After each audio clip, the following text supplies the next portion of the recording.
Can we all stand for the pledge of allegiance? Okay. Pledge of allegiance to the flag of the United States of America and to the republic for which it stands, one nation, under God, indivisible, with liberty and justice for all. Thank you for all coming. So this is a workshop session, and I'd like to introduce Dr. Sue and Jeannie Toller from Asbury Park, a representative for the DLA Commission, and they're going to go to stormwater management for homeowners. You have the floor. You have the floor. So thank you for coming. I'm glad to see you here. I hope you came because you're interested in stormwater management and the DLA, of course. So my name is Jeannie Tour. I'm from Asbury Park, DLA Commissioner, and this is Dr. Steve Souza. And I'm really honored to be doing this with him because he's such a great resource for us on the DLA Commission, and he has been for me in doing this presentation. So we're going to start with, first of all, what is runoff? And I hope my thing is going to talk about stormwater runoff because that's what we're talking about. We're concerned with the stormwater management. Stormwater runoff is water from rain or melting snow that doesn't soak into the ground. And in forest, meadow, or another natural landscape, stormwater runoff is able to soak into the ground and naturally filter through the soil. But when you develop areas to make room for neighborhoods and shopping centers and roads development, we introduce a lot of impervious surfaces. And impervious surfaces like rooftops, roads, parking lots, driveways, they change the way the water will flow over the land. They prevent rain and melting snow from soaking into the ground and create excess stormwater runoff. So what's the fuss about a little runoff? Who cares about runoff? Can you name some problems that you know of that are created by runoff? This is the audience participation. How about oil on water, pollutants? Pollutants, okay, great.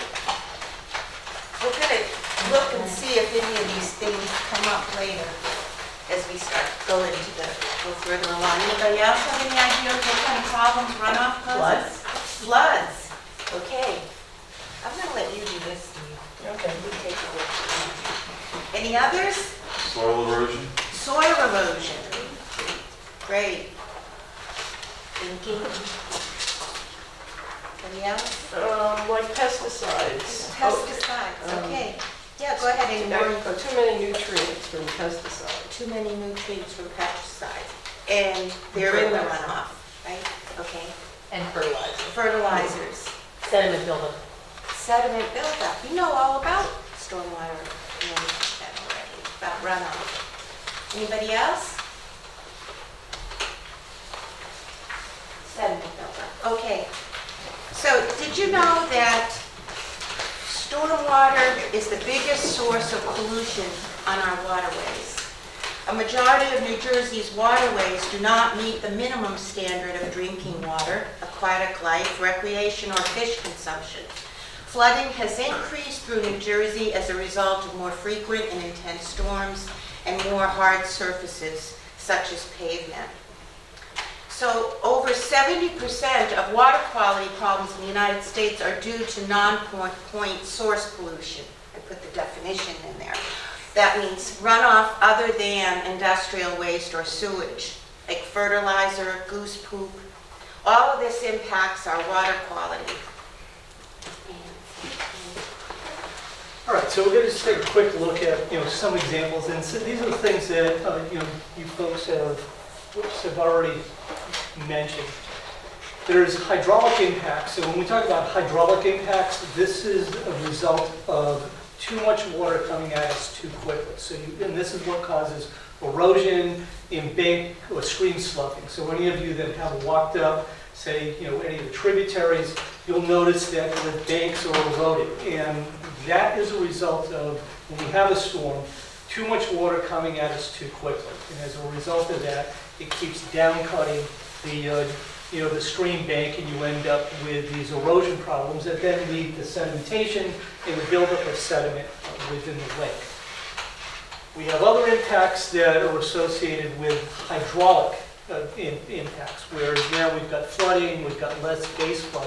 So most of the time, like somebody mentioned flooding. Yes, when you have too much rainfall and there's no place for that rain to go, what ends up happening is that runoff causes flooding, whether it's localized or it's regional flooding. But the other way to think about this too is that if we're not putting water back down into the ground every time it rains, then that means there's less base flow. There's less water that gets into the soil, which is like a big sponge, and then slowly oozes out into the stream. So as we increase the amount of impervious cover, we reduce the amount of infiltration, and that then results in a reduction in base flow. And that's a negative for the lake, because that also helps stimulate some of the erosion. If there's not a lot of water in the channel, when we do get a storm and it all rushes in, very quickly, it mobilizes all that sediment, and then that rushes down into the lake and fills the lake. And then we're used to some of these problems where we see algae blooms that come about because of an extensive amount of nutrient loading that enters the lake. And in some situations that can result in fish kills. Now, most of the time it's not the algae itself that's killing the fish. What ends up happening is that there's so much productivity, there's so much photosynthesis occurring, that during the day you get an excess amount of oxygen. But at night, how many remember their Krebs cycle from high school? Anybody? Okay, so at night, everything is respiring. Everything is using oxygen, even the plants. And as a result, you end up having an oxygen deficient environment. And that's what causes the fish kills. So it's not the algae itself, it's just a result of excessive productivity. So there's a lot of problems that do come about as a result of a little bit of runoff. We end up seeing problems like this. Problems. Go back. What's last thing? Yeah, problems like the algae blooms, the sedimentation, eroded stream banks, and then flooding. So those are all problems that are a result of a little bit of runoff.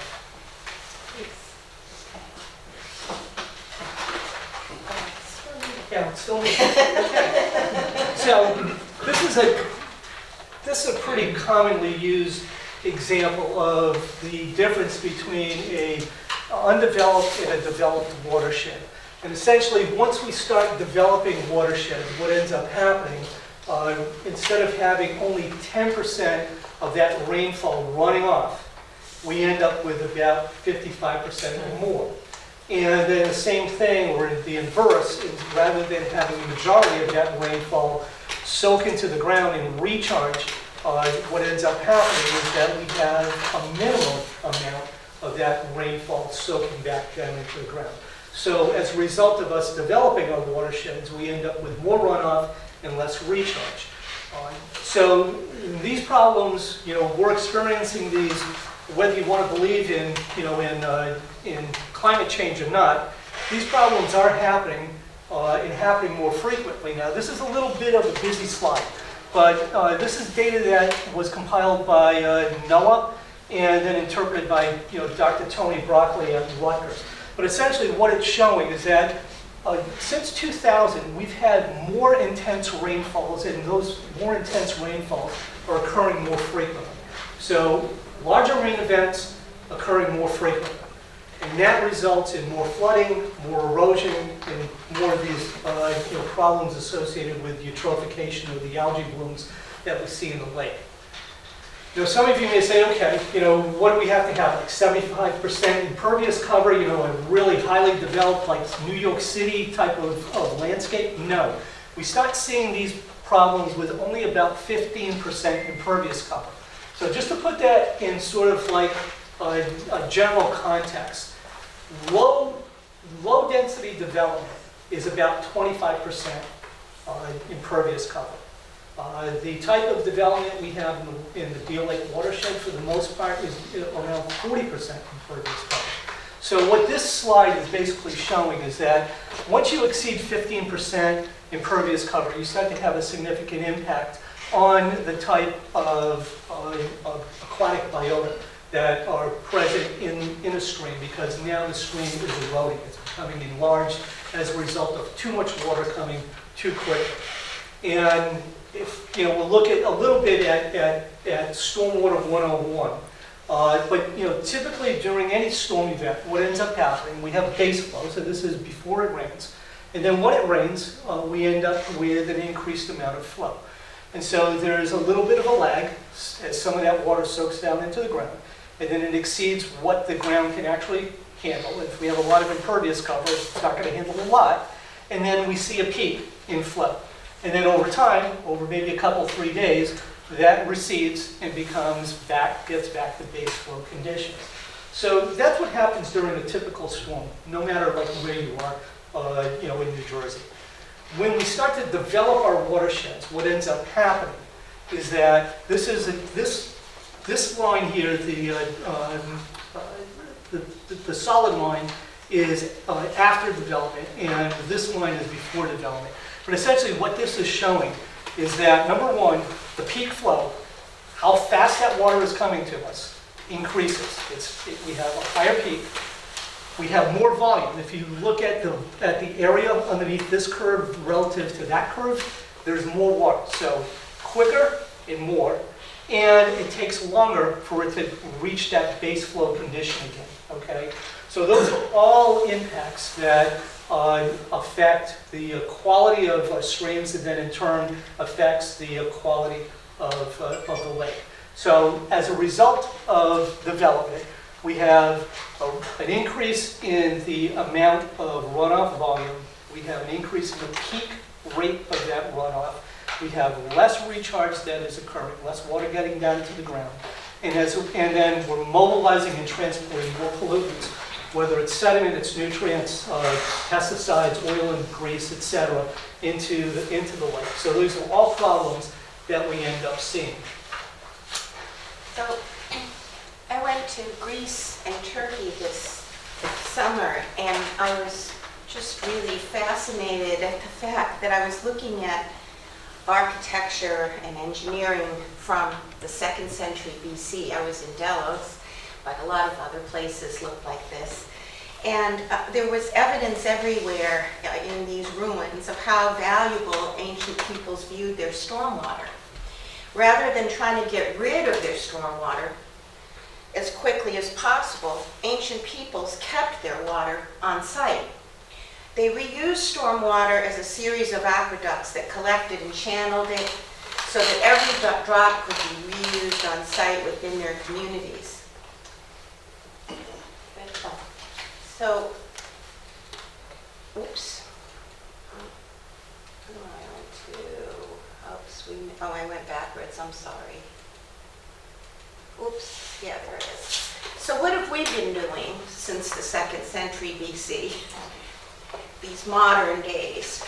Well, if you think about it, the way you see water, stormwater, the way it's controlled for the most part, we try to move it away from our structures, right, as quickly as possible, into gutters, into storm drains, into sewers, into the lake. There's no attempt made to recharge runoff or remove pollutants or reduce the volume of runoff. And it's not really the right way to manage runoff. We need to keep it on site as much as possible.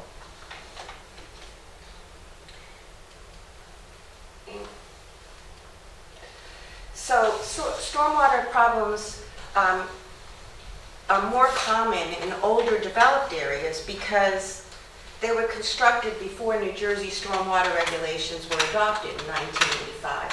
Many homes around Deal Lake were built in the flood zone, areas that flood during the 100-year storm we call the flood zone, and they're lower than the lake surface. Prior to the 202 stormwater regs, no need to reduce pollutants or recharge groundwater. That just wasn't part of the problem.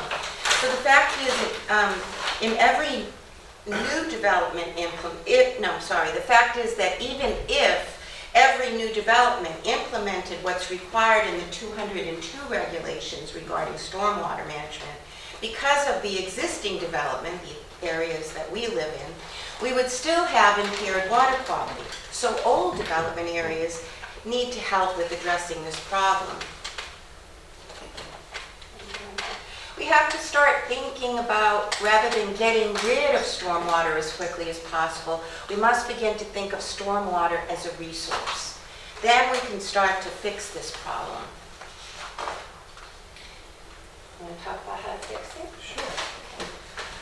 Okay, so and I think that, that's an important takeaway point that Jeannie just made. So just think about that. If every single new development that came into the Deal Lake watershed or in New Jersey, period, met and satisfied 100% the stormwater requirements that have been on the books since 2002, we would still have impaired water quality, okay? We have to go back and fix our past sins, all right? And that's a big thing of what we're talking about. So, what we want to do is primarily reduce the volume. We want to reduce how much water gets into the streams and gets into the lake.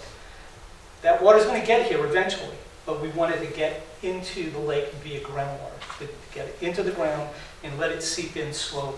So what we want to do is try to, either maintain or replicate what used to be the hydrology of the system. We want to try to do that by putting water into the ground and maintaining base flow. And then if we're collecting all of that runoff on our own properties and managing that, we're going to reduce the amount of pollutants that are conveyed from our properties into the lake.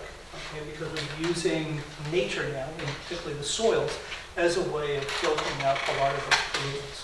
So right now, what occurs is that to meet the letter of the law, engineers, designers have to manage peak flow. Okay? If they manage peak flow, then they've met the letter of the law. But the law does not require them to reduce the volume. And in a lot of cases, the only pollutant that it needs to be managed is sediment, not nutrients. And nutrients is what causes all of the algae blooms. And additionally, recharge, although that's a requirement in the new rules, it's easy to get around that. So bottom line is that we need to be thinking more about how to effectively deal with this runoff and thinking of it as a resource and try to keep it on site as best as possible. So, we know that, because of these problems, to go out and fix the lake and do the things that people are, requesting us to do, the dredging, the stream restoration work, the regional stormwater basins, that all takes a lot of money, it takes a lot of effort. We want to do all of those things, but at the same time, unless we start doing things on our own properties and taking some responsibility for this runoff, we're not going to be able to catch up. So, what can homeowners do? There's a lot of things that can be done. Number one, really what we want to do more than anything else is think about stormwater as a resource. And once we start thinking about that as a resource, what we're going to end up doing is embracing that.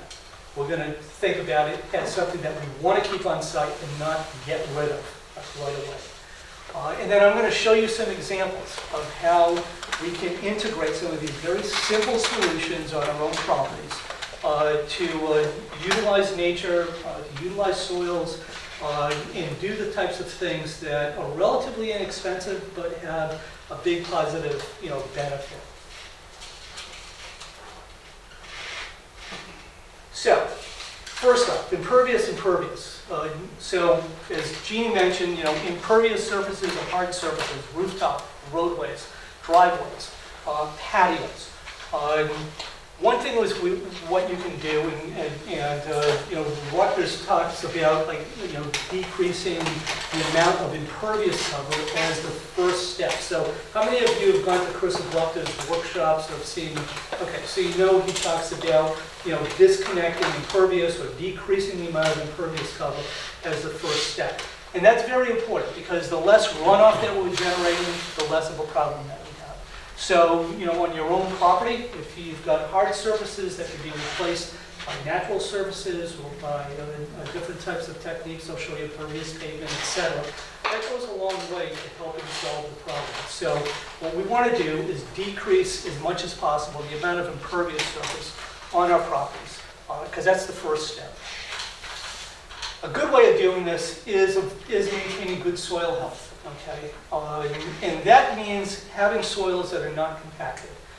Unfortunately, soils in New Jersey do have a fair amount of clay. Even the soils in this area, although the subsoils are pretty sandy, we do have a fair amount of clay in the upper soils, so they tend to get compacted over time.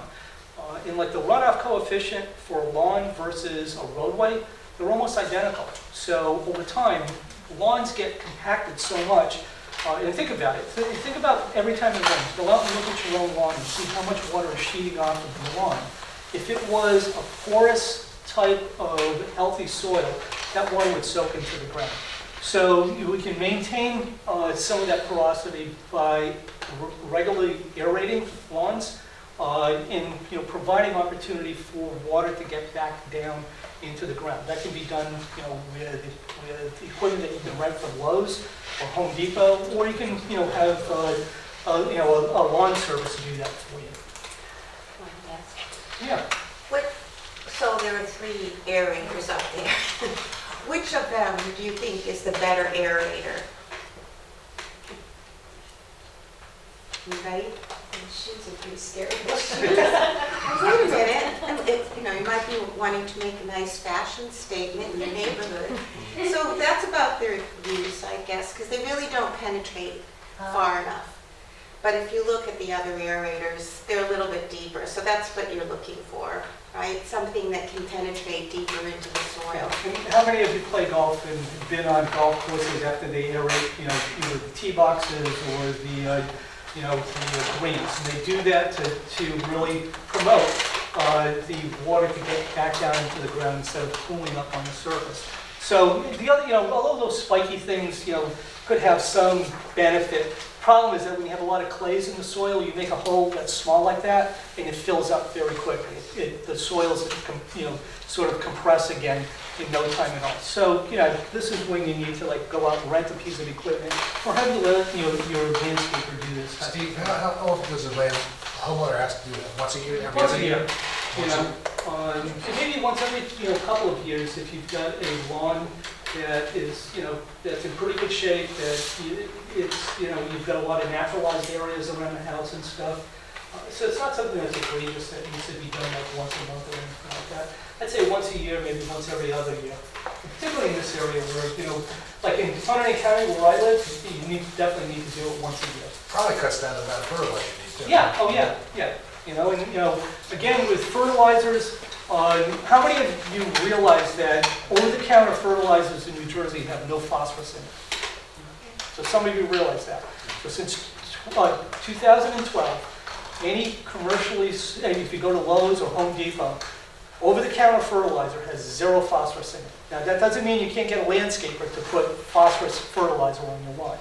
But the reason why that law passed is because it was proven, again, by Rutgers that the soils in New Jersey have more than enough phosphorus to maintain a good lawn. And typically, they're a little bit too acidic, so applying lime brings the acidity of the soils down. And then what it does is it helps the grass absorb the natural phosphorus that's there. So rather than fertilizing your lawn, you're better off liming your lawn on a regular basis. That'll help the vegetation absorb a lot of that phosphorus that's already there. Go ahead. So in this picture, I don't know if you can see, but you see the person in the middle? It's kind of a cartoony figure. Very relaxed, sitting in the lawn chair. So that's the lazy lawn, right? The person in the middle really has very little lawn to think about. And that's not a bad idea in terms of stormwater management, because you can replace unnecessary lawn with native trees, shrubs, and perennials. Native plants increase habitat for beneficial insects, butterflies, and birds. So you want to choose the kind of correct plants that match the plant's sun, soil, and water requirements. But this is the idea, and I think more and more people are doing this. I see it everywhere. I'm sure you've been noticing it too. People are just starting to say, hey, let me just let this grow, let it go natural, throw some beautiful wildflowers into it, and get nicely, if I can get there, get lazy. You can reduce the square footage of your lawn by planting low-maintenance ground covers, trees, flowers, and shrubs to help water infiltrate into the ground and prevent soil erosion. How many people like to mow the grass? One hand. So you can leave your mulched grass clippings on your lawn to naturally fertilize and prevent evaporation and to reduce the amount you need to water. I was reading this, I don't know if you could tell me if this is correct, but I also read that leaving mulched leaves on the ground helps to kill weeds. Is that, you know, if that's true? I was reading that, so that's another good thing. Oh, whoops. So get lazy. And I'm gonna let you talk about rain barrels, because I know you have one. So, how many of you have a rain barrel on your property? Good, that's a good thing. Okay. And yeah, they don't absorb, they don't collect a lot of runoff, but Chris Abrupta likes to call them like sort of like the gateway drug to on-site stormwater management. People, do something like this and they say, okay, what else could I be doing, to improve the or reduce the amount of runoff from my property. So, rain barrels are a good thing. They're not a big reduction in volume, but they do help and they do start the process. We have pretty good soils around here, so for the use of dry wells, I have a dry well at my house, and I live in Hunterdon County. But basically what a dry well does is it takes water from your roof leaders and puts it back down into the ground. So typically it's a plastic perforated container, or like the one I have at my house, dates back to the 80s. It's actually a concrete chamber filled with rock. But the whole idea is that water is directed into the container and then it seeps out into the soil. So these are just some examples of infiltration, whether you want to call them like dry wells or infiltration chambers or whatever. Some of them have like pop-ups so that if that fills up and your soils are saturated and you get another rain event, it'll allow the water to come up out of the chamber and then spill out onto the lawn. But that's another simple way of decreasing the amount of runoff and getting runoff back down into the ground. And then rain gardens, we've all heard about rain gardens, and I know those of you, again, that are with the Alliance have gone through, some workshops with Dr. Abrupta. I've been doing a number of talks with Chris, and, rain gardens are a big deal. I mean, I have 4 of them. I don't live on a lake. I have 4 rain gardens on my property. Because number 1, I don't like to mow my lawn, so I've tried to reduce the amount of lawn cover I've got. And then number 2, I don't want to create a lot of runoff, so I can direct all my rooftop runoff and driveway runoff into rain gardens. Very simple. I mean, they look attractive, and these have been used as on-site stormwater management techniques for now going on 3 decades. You can do the same thing with infiltration trenches or rain gardens that are built alongside of a driveway. To direct that driveway runoff into some type of small vegetated area before it runs off into the road. You can use various types of pervious pavers or pervious pavement. And again, what these do, either because of these loose joints that are filled with some type of aggregate, or these types of pavers, you're allowing rain to fall through that what is a pretty solid surface down into the ground, as opposed to just collecting and running off. So that also reduces like slip trip problems in the winter, with you're not going to get as much freezing on the surface of those types of pervious surfaces. And then there's other things that you can do with working with nature. So all of what we're talking about is replacing impervious covers, like I said in the beginning, with pervious covers. Okay, different types of vegetated areas, and disconnecting. This is something that DEP talks about now as well. Disconnecting impervious from pervious. So, for instance, a lot of times what we end up with is we have a lawn that is sloped so that it runs over to a driveway, and then that driveway then runs out into the road. So you can disconnect those two. You can take that lawn runoff put it into a little vegetated swale, it collects there, it soaks back down into the ground, and you don't get as much flowing onto your driveway. So you're disconnecting pervious and impervious areas. And so that's a technique that, again, that DEP is trying to foster with some of the more recent changes or improved adaptations to the stormwater rules. All of these examples that we're showing you, basically we're trying to work with nature to keep stormwater on site as much as possible, okay? And whether we're talking about disconnecting pervious from impervious, we're using, pervious type of materials as opposed to some type of an impervious surface, little rain gardens where water can collect, dry wells, etc.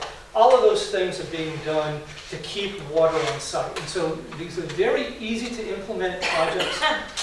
And probably some of you have heard Chris abrupt, and I've used the same statistic myself, but both Chris and I have said if we can manage on site 1.5 inches of rainfall. So think every time we have 1 inch or 1.5 inches of rainfall, all kind of alarm bells go off, or we're going to get all kind of flooding. We can manage that on site. That's not an excessive amount of rain. The 1-year event, or the water quality event, is 2.75 inches over 24 hours. 1.5 inches is less than the 1-year event. We can manage all of that runoff on site, keep it on site. If we did that, we would decrease by 90% the amount of pollutants that run into Deal Lake. So something as simple as that. And so rain barrels, disconnecting impervious from pervious, using rain gardens, these simple techniques, we can achieve a 90% reduction in pollutant runoff to the lake. And really correct past sins, and then really complement what is being done now with the new stormwater rules to promote better stormwater management at new development. So it's things that we can easily do ourselves, and they're not egregious in terms of the amount of effort that's involved, or the cost that's involved, and it does collectively help the lake. And then think about it, Deal Lake and all the other lakes in New Jersey did not get screwed up from one big event. There was a whole bunch of little things that happened. We developed our watersheds, we put a little bit of pavement in, we put a little bit more pavement in, and over time that all builds up and eventually we end up with water quality. So we have to think about part of the solution is sort of reversing all of that and taking all these little baby steps, and when it's all done collectively and cumulatively, it does have a big positive impact. So I'm going to turn the rest of it over to Jeannie. She's going to talk about naturalized shorelines. How many people here, anybody here live on the lake? Lots of lakefront homeowners. Okay, great. So people who live along the lake have unique opportunities to utilize existing native plants. What's going on here? Yeah. To utilize existing native plants, trees, and bushes to help control runoff by mimicking nature. And often the best plan is to leave it as it is, or as natural as you can leave it. Truthfully, we can't improve on nature, right? Nature does wonderful things on its own. When native plants and trees are left to thrive along the lake, they keep the sediment in place. Plants, trees, and their root systems naturally prevent erosion and reduce runoff. Sometimes people want to cut down their trees and bushes to get an unobstructed lake view, right? But in doing so, they may also be disturbing the soil, which contains a massive tree and plant root system that holds that bank in place, and can have a negative impact on the animal habitat, many of whom live and thrive along the shoreline. In the early stages of life, most fish, turtles, frogs, etc. depend on shoreline habitat to survive. So disturbing the shoreline, removing trees, native plants, digging the soil along the shore can expedite erosion, which increases turbidity in lake water, and that affects aquatic life. These are a few reasons why the DEP has special regulations in place to protect the shoreline. There are many resources online that can help you in trying to take these small steps that Steve and I are talking about to help reduce runoff on your property. And any of the sources we mentioned, you'll also be able to find on the Deal Lake Commission website. The water resource program, what happened? The water resource program at Rutgers is one. I know I want to say sticky, it's just kind of.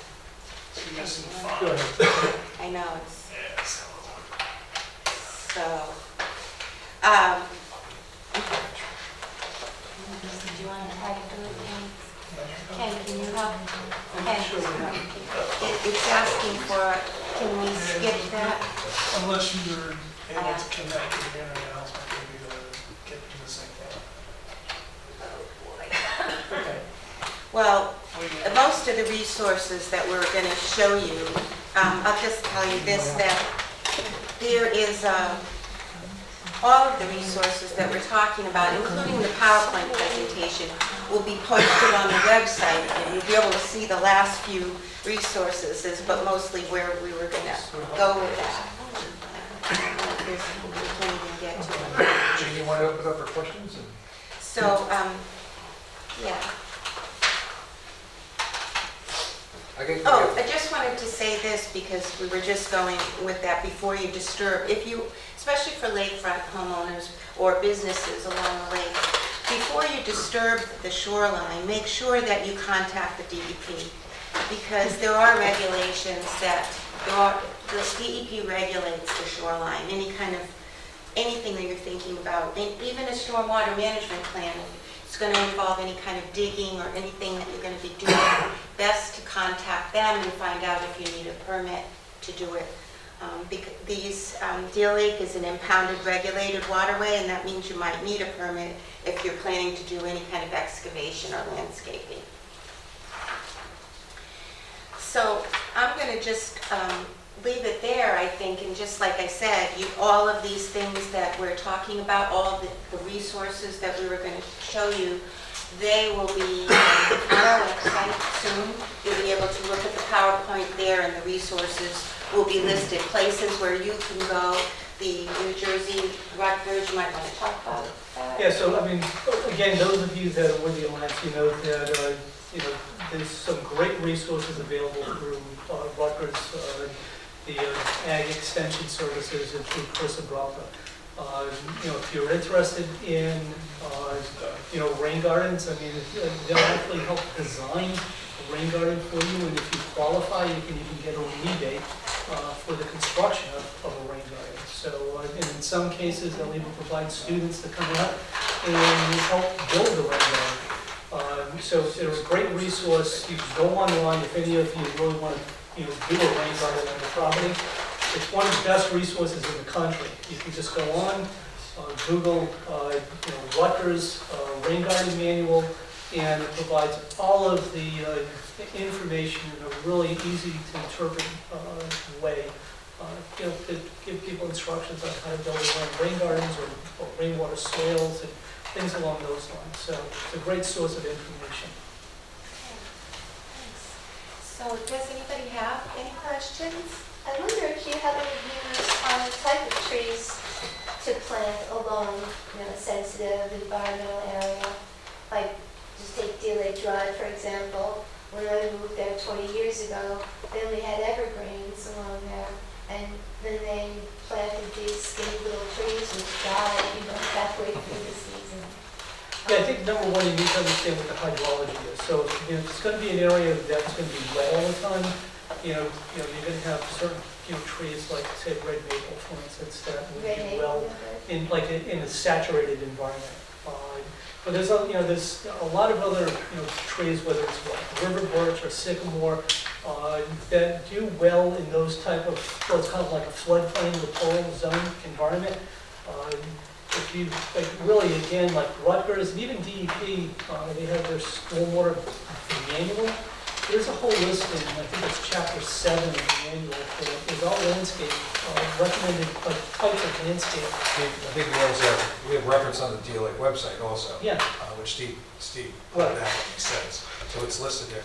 Also, we're going to have soon the landscaping plan for Lock Harbor, which we just completed. Right. And that's I'll give you all some really good examples as well. excellent examples. Right. So you'll see the listings of plants on there. I mean, the primary thing is to understand what, shade, how much sunlight, the type of soil that you're dealing with, and how saturated those soils are. That all We have dictates. wind there too, which is Yeah, those another- are types of things, but, We also have frost, so we planted that seagrass by Asbury right after the dredging years ago, and we put it too close to the shoreline, and the spray from the winter just basically froze the plants. So that was the end of that. So, bless you. There's actually a program, I believe it's through the Nature Conservancy of New Jersey, and the goal is to plant 100,000 native trees in riparian zones by this coming summer, and they're already at like 80,000, so they have 20,000 more that they need to plant. For the people in the Deal Lake Watershed Alliance, there is a community grant that groups can apply for. Privately owned property is ineligible, and I think probably government commissions might be ineligible, but if you want, I could send out more information on that and send that to my office. Because it's got a lot of information as well about like really good native trees to plant and a couple of nurseries that are involved in the program that would be willing to like work with you. another good source of information is the American Littoral Society. They have their whole native plant list, and you can download it.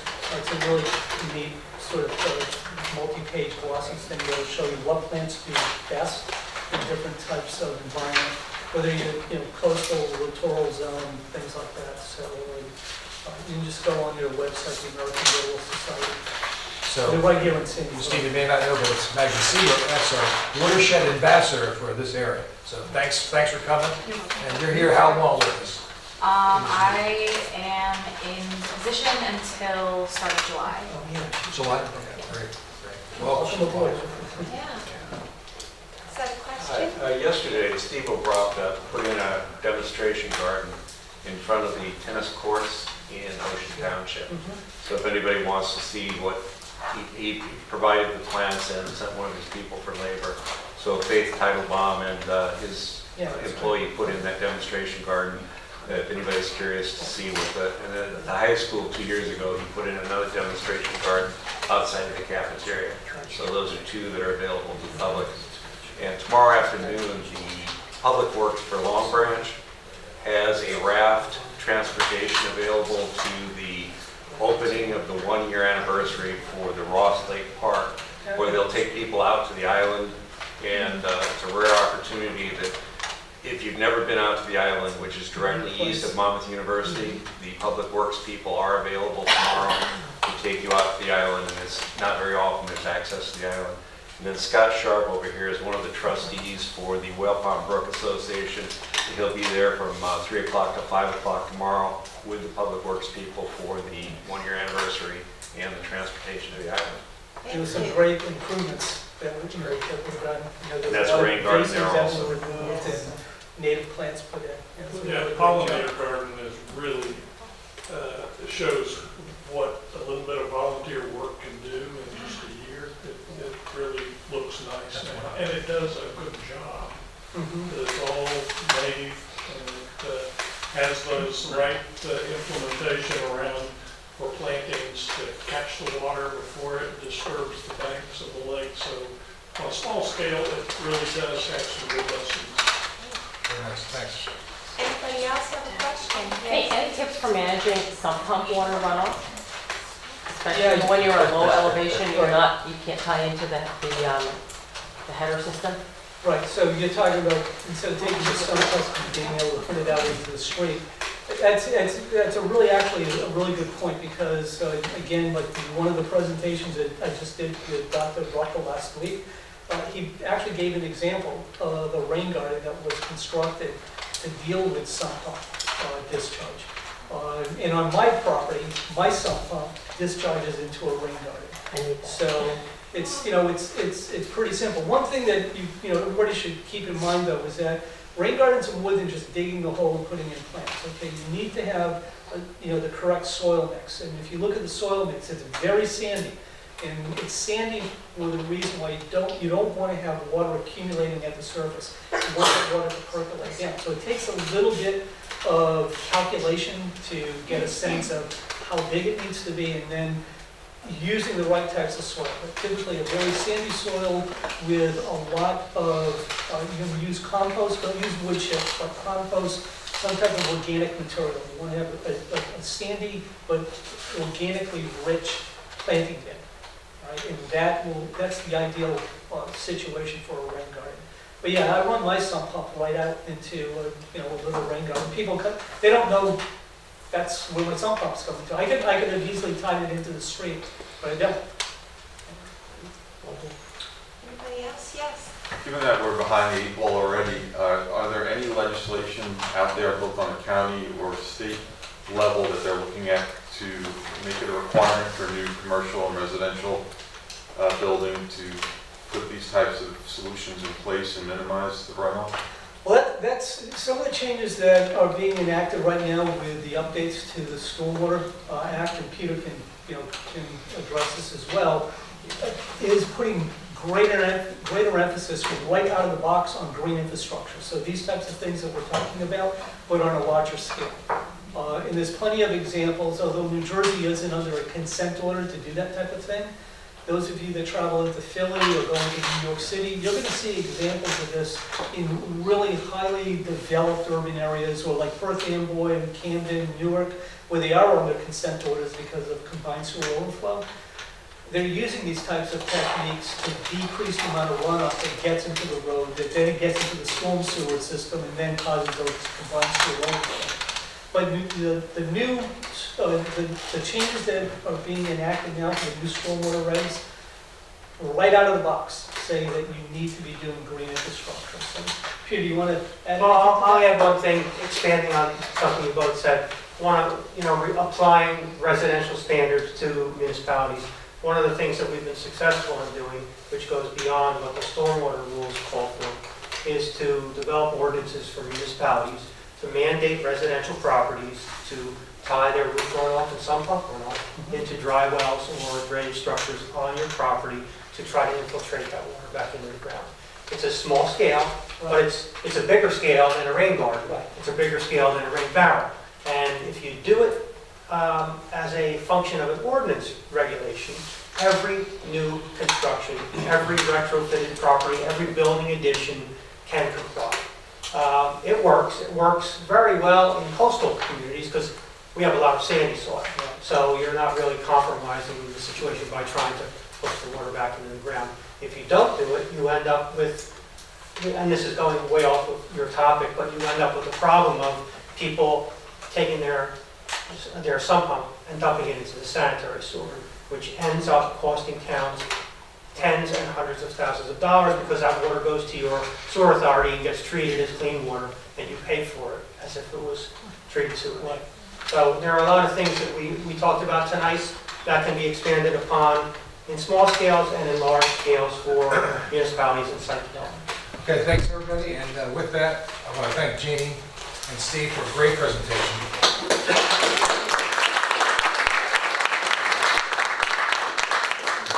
Thank everybody for coming out, and we're going to get the meeting rolling right now.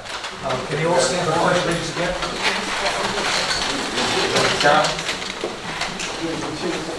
Pledge allegiance to the flag of the United States of America, to the republic for which it stands, one nation, under God, indivisible, with liberty and justice for all.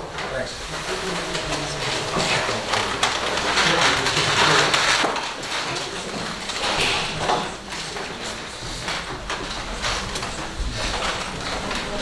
The notice requiring public meeting law has been met by transmitting the notice of the regular meeting to the Commissioner's official newspaper on February 7, 2019, posting the notice where required, providing a copy of the notice with the Commission clerk. Alan Hurst? Here. Asbury Park? Yes. Interlaken? Here. Ocean? Here. Resolution 1954, resolution to approve the minutes of the regular meeting from September 19, 2019. So moved. Second. All in favor? Aye. Resolution 1955. do some review? Sure.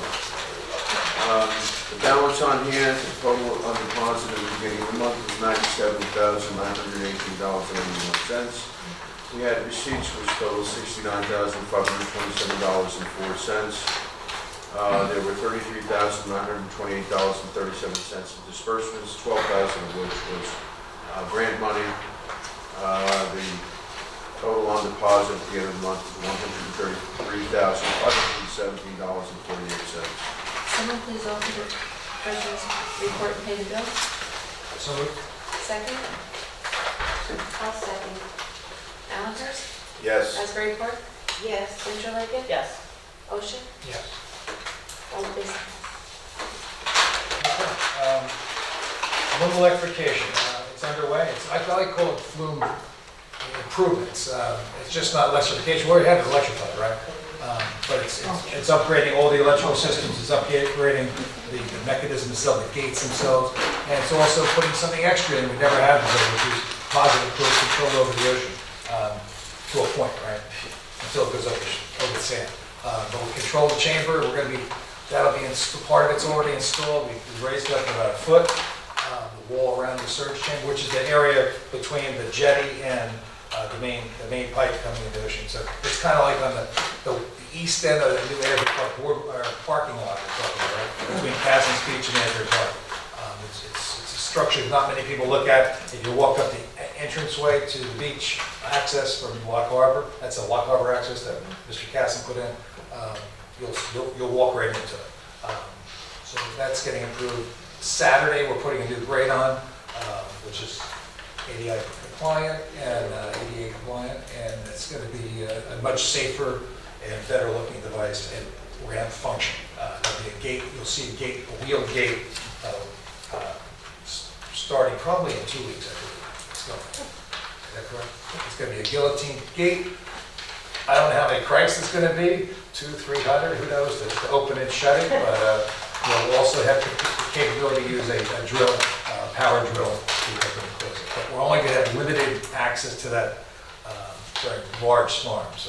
DEP would like us to keep it open as much as possible keep the fish migration going back and forth between the shad and the herring. Peter, you got any?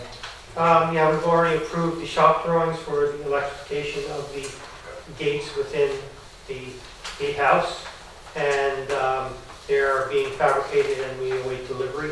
The installation schedule will be presented upon delivery. The contractor is mobilized and ready to do the installation as soon as the gates get here. So it's a matter of weeks, but we'll let everybody know when that's going to occur. That should be a ribbon breaking type of thing. So we're looking forward to moving forward with this project. I was very happy to see the receipt of $69,000 coming in. Because, yeah, the fear was the grant was one thing, but actually being able to manipulate money. The DLA Commission didn't have a bonding authority. Ocean did. Ocean was gracious enough to offer a while ago to make that happen. But it took some logistics and a lot of legal work, and we got over it, and I'm happy to see the checks are flowing. So. What came in from, which? Ocean Township did the bonding for us. Right, I know they did the bonding, Correct. but so did the check come in from, Ocean Township. oh, just We don't, Ocean Township? we don't process reimbursement until the project. Oh, until it's Yes, done. the bills are actually given to Ocean Township, and they pay the bills. Right, okay. Okay. Interlake into Lock Harbor Bridge, no update on that. We're still working with the county on correcting the situation under the water. 319 update.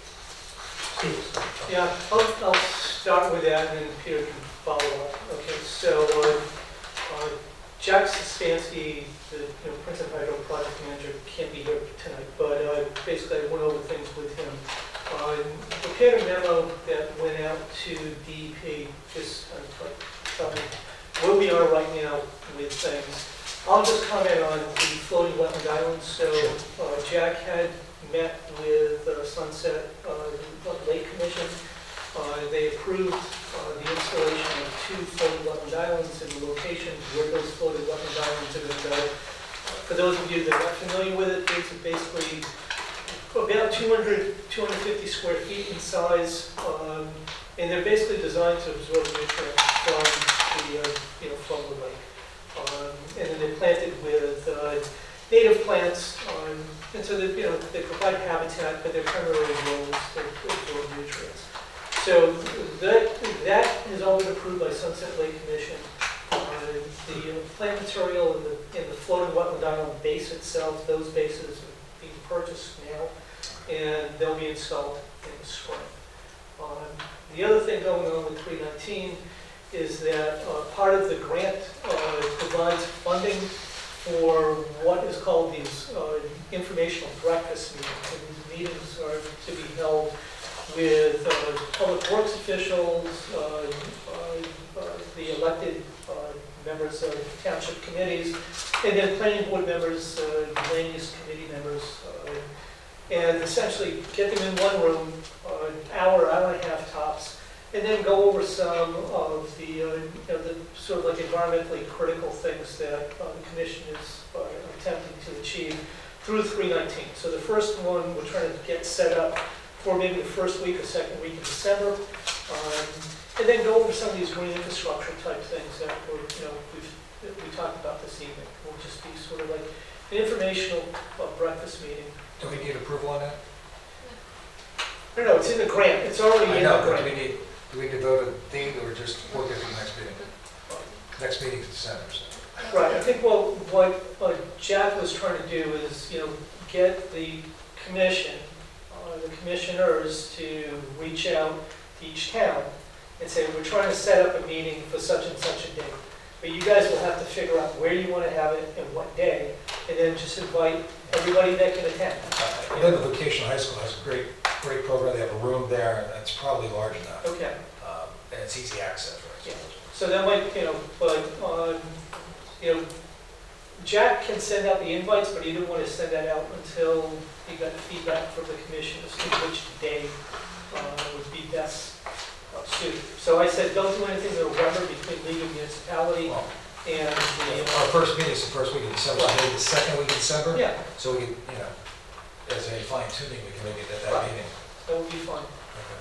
So I'll let him know that, commission will try to set up a date and a time and a location. Yeah, we need a belly button to make that happen. I mean, we need a person to lead that effort. Well, he can lead the effort. Okay. He'll put together the memo and send that all out. He just needs to know who should be going out to. And then he'll write that memo, get your approval on the memo, and then forward it out to whoever you tell him to forward it out to. So we talk about public. Yeah, we've done that type of meeting here Public before. Works, right? Oh, yeah. We've done that type of meeting here before, and the town seems to feel a little more comfortable coming into a municipal Do we environment. give the option to the towns, the business administrators, or the town Typically, managers, we give them- invite the town manager, the public works department, and maybe a representative from planning board. Okay, Yeah, that sounds good to me. yeah. Like Peter said, we've done these types of. You and I did one right here, and it was Sure. Right, it was right here. very well received. Should invite mayors too, or not? Absolutely. So that's, But, as per the grant, we're supposed to do 3 of them. And this will be the first of 3. so 3 or 4 from each town, Yeah, that should help a well-known room, and Yeah. we go from there. Kitchen will be done in a month, so it's just perfect time. yeah, exactly. Okay, thanks. And then, Peter, why don't you take that, There are also structural components of this grant, which include manufactured treatment devices. And we pulled an audible. We were looking at 2 storm drains that discharge into Deal Lake along Memorial Drive. One is a 48-inch pipe that drains about 200 acres of the Memorial Drive watershed, going from Deal Lake at the Asbury Park High School Stadium south. The second is a 36-inch diameter pipe that follows the same path, but at Sunset Avenue it heads east, and it ties into Sunset Lake at the westerlymost point of the lake at Bond Street and Sunset Avenue. We were looking to put treatment devices on both of these pipes, but due to utility conflicts, we're not able to find a location for them. We have, however, found one for the larger pipe on Memorial Drive. So we went out in the field and looked at Sunset Lake with the manufacturer and came up with 2 locations where we can actually collect probably, it's more than 50%, probably 60% of the runoff going into the lake before it gets to the lake, which is to me a much better form of treatment than the water that's coming out of the lake, because you're not getting all the sediment and pollutant runoff that's going into the lake. So we're looking at one on the south side, one on the north side of Sunset Lake. We will present this formally when we identify the exact locations. And Sunset Lake people should be. oh, they should be Well, thrilled more with it excited. because We're gonna get a cleaner water it's tower. really going to improve the water quality. Okay, thanks. And just to let you know, this is a $735,000 grant we got from the DEP. It's a 319 clean water grant. 11 towns got, 11 groups got it within the state. We were one of 83 in contention, so we were winning on that. It was a big deal. And I'll tell you, we had meetings with Lake Patton and Greenwood Lake, and they're very, very large lakes, and we actually get a lot more money than they do. So, To 319. 319. They get their money elsewhere, but. They get, yeah, 319. that's we treat it. Okay. Organic removal from Farmers Pond, still, I think, Ocean Township, in conjunction with Monmouth County Public Works and Engineering, will be proceeding with this project within a year's time. wow. Okay. So they've abandoned the pellets and they're gonna. No, they kind of, well, abandoned is probably a good word. They left the pellets in place. They did exactly what we thought they were going to. They come in with an excavator. They'll come out, the pellets will come out when the dredge returns. I heard rumors the car really like. The car ate them up. Water testing, again, Monmouth University is preparing a document for us, and they're going to be doing the blue-green algae testing for us next year. Right. I don't know the cost of that, but we're going to entertain some type of under lake management funds. I will be able to pay for that. I think we're talking weekly and then right the summer and maybe bi-weekly with some of the parts of the year. But it's going to be frequent. Right, Much it's more gonna, frequent. right, it's gonna be probably weekly from, I think, July, maybe June through August. Right. And then It when. could be April. I don't know, we'll have to see what he says. Okay, But it's not going to be an official test, but it'll be a nice read, and it'll do Right. multiple sections of the lake. So, the state says, well, you have a high level of blue-green algae, we're shutting you down, or whatever they want to say, warning, and we'll work in that issue. But now we'll have readings from every finger of the lake, which will be, I think, much more beneficial. and, let me just add something to that so the public understands. So, John mentioned that we've been meeting with Lake Patton and Greenwood Lake. So essentially what we're trying to do is we're putting together a white paper that we're presenting to the DEP. And right now, the way DEP is managing and responding to these cyanobacteria blooms or harmful algae blooms is even inconsistent with their own management guidance document, okay? And so what we're trying to do is advance to them the way they need to be really responding to these blooms. Right now, DEP does not close a lake. They don't have the authority to do that. The authorization to close a lake to recreational use is with either the local health department or the county health departments, okay? But they get their cues from DEP. And right now, DEP is using primarily visual assessment, so if it looks green, that could be grounds for issuing an advisory or a warning. And then cell counts. And anything over 20,000 could be enough to issue a warning. But however, what's happening is that a warning turns into a closure. And so we're trying to get that worked out so that warnings are warnings. Tell people, be careful, you might have a problem here. Don't swim, but we can't swim in Deal Lake anyhow. And then the actual closures are not supposed to happen until cell counts exceed 80,000. And as Don mentioned, what this is what Monmouth is doing is actually measure the amount of toxin that's in the water column.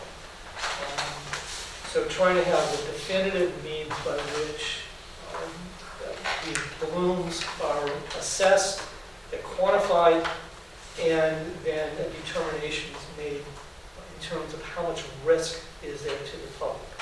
But some of the things that had happened last year about telling people don't eat the fish, these toxins don't accumulate in fish. So, these types of things, and we need to have a more consistent messaging to the public, and that messaging has got to be based on data. It can't be based It just got on. so bad in Lake Epacan this past year that people were worried about the mist of the lake causing problems to humans. I mean, that was the rumor going around. So a lot of misconceptions. It caused closure signs that go up on Route 80 and Route 15 surrounding it if you go to the area. And probably some of you saw in the newspapers, they're saying you can't even touch the water, basically your skin will melt, and that was totally unsubstantiated, but those types of things came out of the lack of messaging from DEP. And that's the same stuff we've been seeing for 2 years prior. So when we saw it, I mean, I'd be honest, I felt sorry for him. I gave him a call, and we had to meet. That's when we got the meeting together. So Lake Epacan was relatively dead up there this year. We went up there, and it was hardly anybody on the water.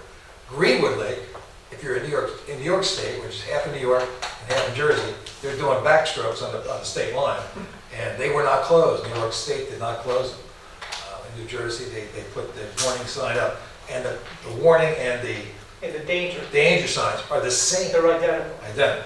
Which makes no sense. So we're proposing a caution sign and a danger sign. And then data to back up, when you're saying, telling people you're at risk, and then when you're really at risk. And that's it. Thanks, Steve. Shift and sniff program. We're still working with Clean Ocean Action.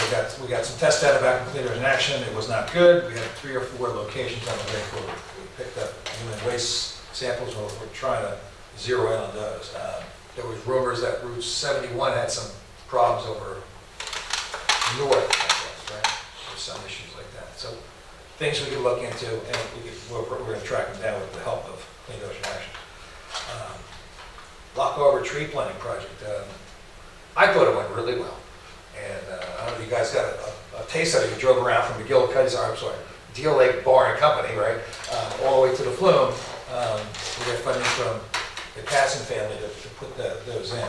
I had word that the Casson family had environmental funds that they give every year to different groups, and I asked for it. And what did we get? $30,000. So we put a plan together for vegetation, and then we put it out to bid, and ELD Corporation won it, and they did a wonderful job. The last remaining piece is the trash cans and picnic benches. So, not picnic benches, benches. They're going to go around the lake on the Lock Harbor side. So it's going to look quite nice. So it gets all done. That's it. Steve, you want to add something? No, No? no, they're gonna do a final walkthrough Yeah. with Mr. Cassidy. Oh, right. I'd like to, Sure. on the other end of the lake, just to let you know, I just found this out last night. Part of the new development that's going on, the eastern end, how we've been talking about trying to do something down there to improve the appearance. Right. I think he said $15,000 worth of landscaping is going to be done in that eastern end of the lake, which will be beautiful. I understand a lot of wildflowers. They're going to be putting in a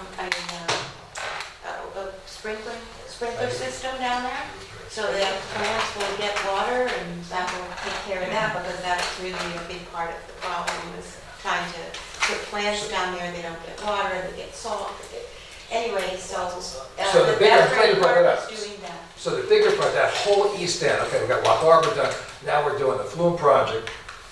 Deal Lake Drive from Lock Harbor all the way over to Norwood is getting redone. Sidewalks, drains, I believe, and curb.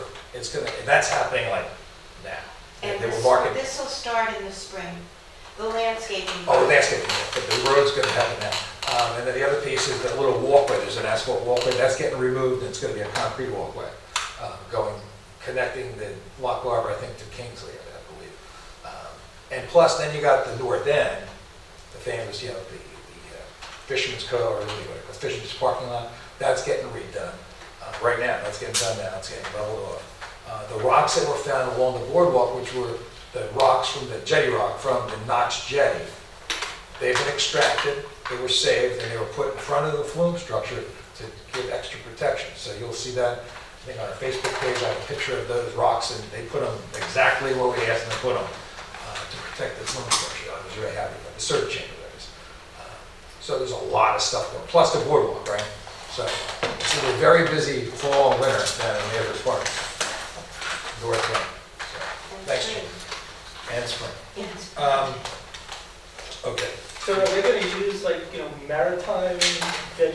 vegetation, like, I mean, it's a great example at Spring Lake, I mean, where they've got all native maritime vegetation that can deal with all of that spray, the salt spray and stuff. I'm gonna have I'll share it with you as soon as I get it. I asked for the plan, the landscaping plan, the list of plants and so forth. We're So aware of that one zone that's low. I'll have that and I'll share it with you and let us know what you think. Okay, let's go number 8, recording of Deal Lake Commission meetings. I got good news. Maureen, you'll be happy about hearing this. So We'll be on TV for, I guess, the rest of the year and at least and next year, compliments of Asbury Park, so. Right. Asbury Park is going to record the meetings. They'll be televised and we have the stations where you can see if you. Yeah, but we'll put that on our website. The big thing is, I guess we'll need some kind of feed There is- from AP so we can put it on our website. I don't know if it goes on YouTube, is that Well, true? it's going to be, I got a that's thumbs what up. I was just going to Yeah, say. I think it's up there, so. Local access. It's on the local app. Anybody can access it. APTV is, you can speak. Yeah, you'll have access to it. It's on our YouTube channel. All you would have to do is embed it on your website. So what do they call the, when you go to Netflix and watch something all day? What do you call I that? sent a letter to you. Binge watch, you can binge watch Deal Lake Commission. I thank Asbury Park for I that. don't know what happened to the letter. It's on, okay, it's on Optimum 77. Hold on.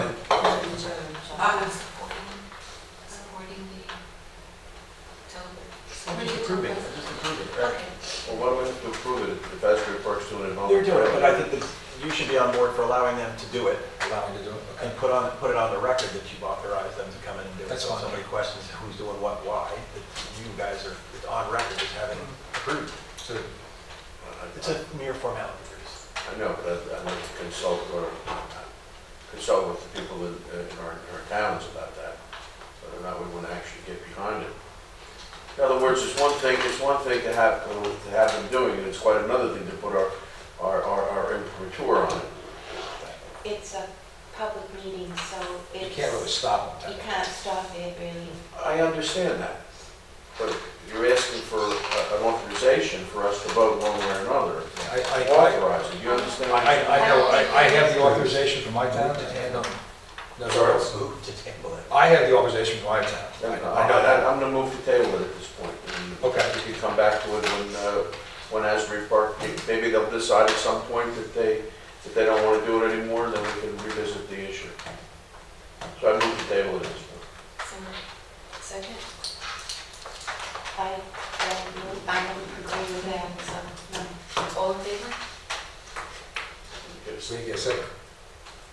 I don't move to Oh, table. we don't have to do Well, there's something, I mean, we have an initial motion on the floor. Anyway, you have to, somebody's got to, no, his motion was to table, but we need a formal motion and second to put it on the table to approve it. If somebody wants to make that motion, if there's no motion, then it doesn't, they can take away, it's just that you're not going to take I any make the action. motion to allow APTV to film the Deal Lake Commission meetings. I'll second that. All right. Alan first? Abstain. Asbury Park? Yes.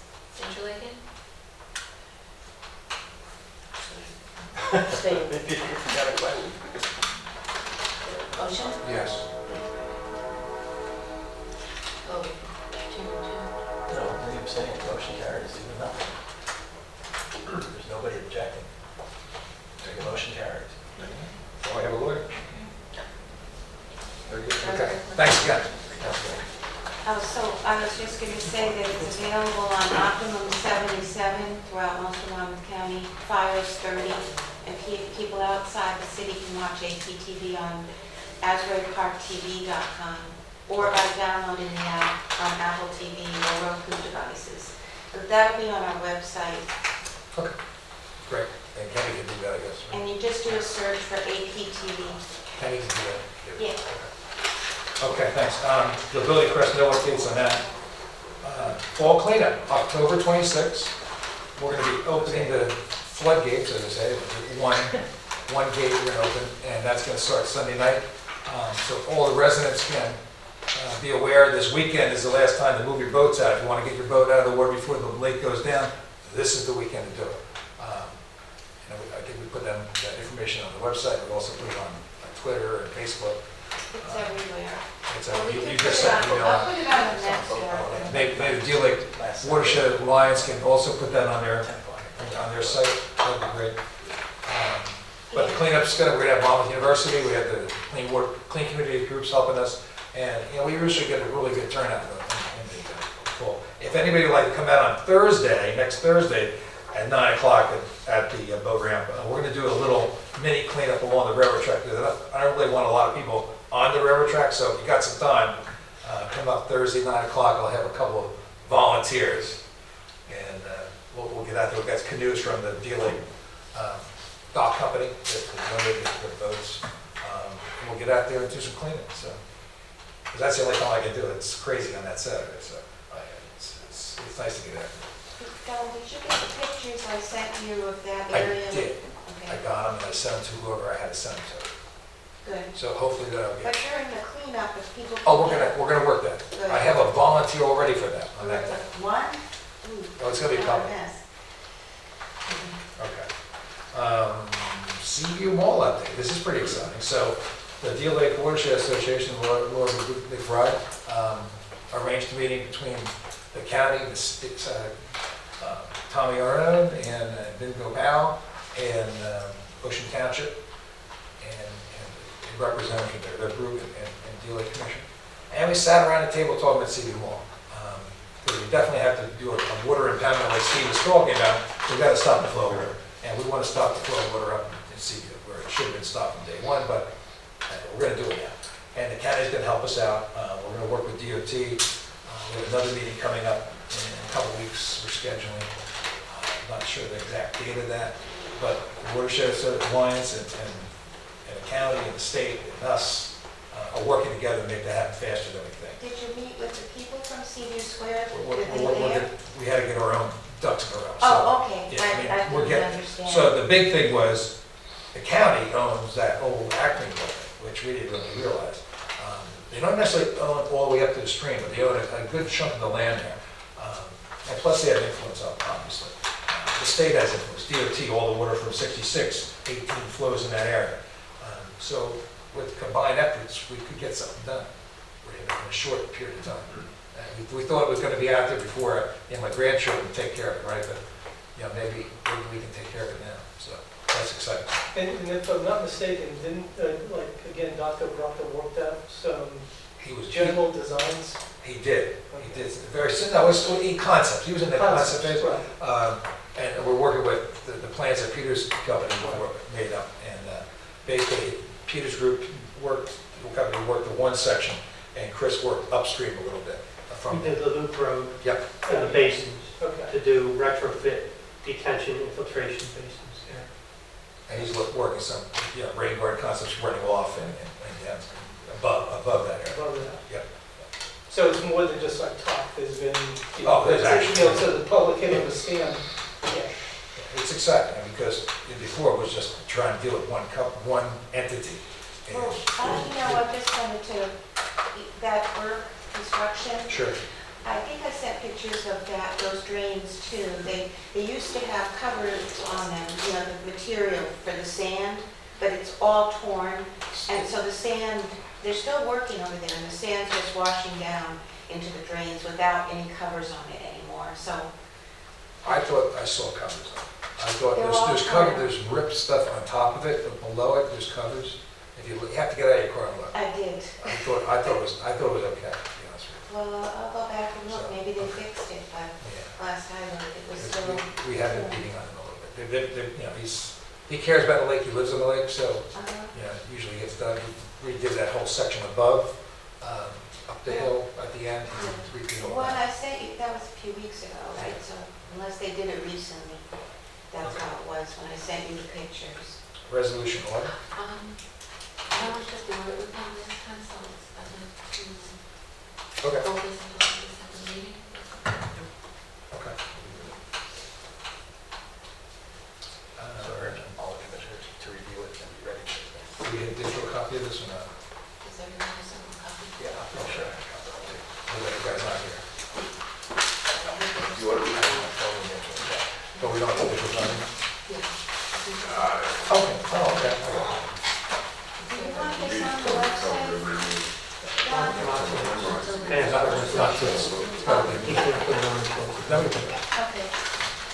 Oh, after, Yeah, it's after that.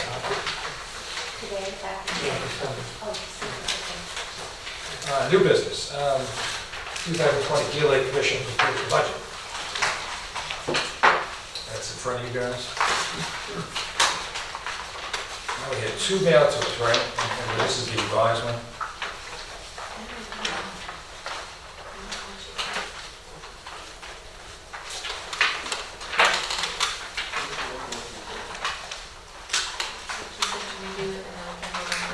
Yeah, the only question there was a question about the number of hours.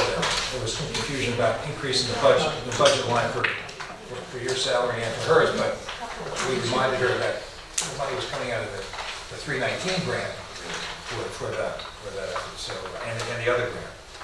So I think she rewrote this, I'm not sure. There's 2.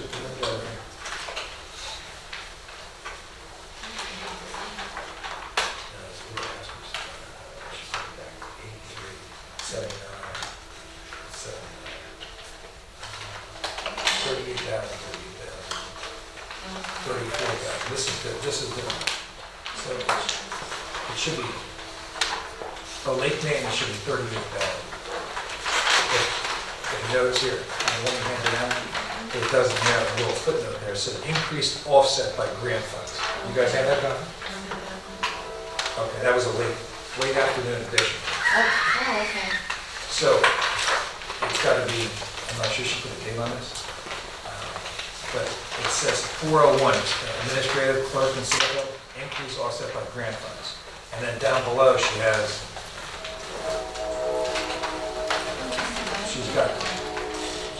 down here with the grants. So she did it. Okay. So we review this and vote on it next meeting. But I'll make sure everybody gets it. And by the way, just for the public, the total budget for next year is $1,242,300.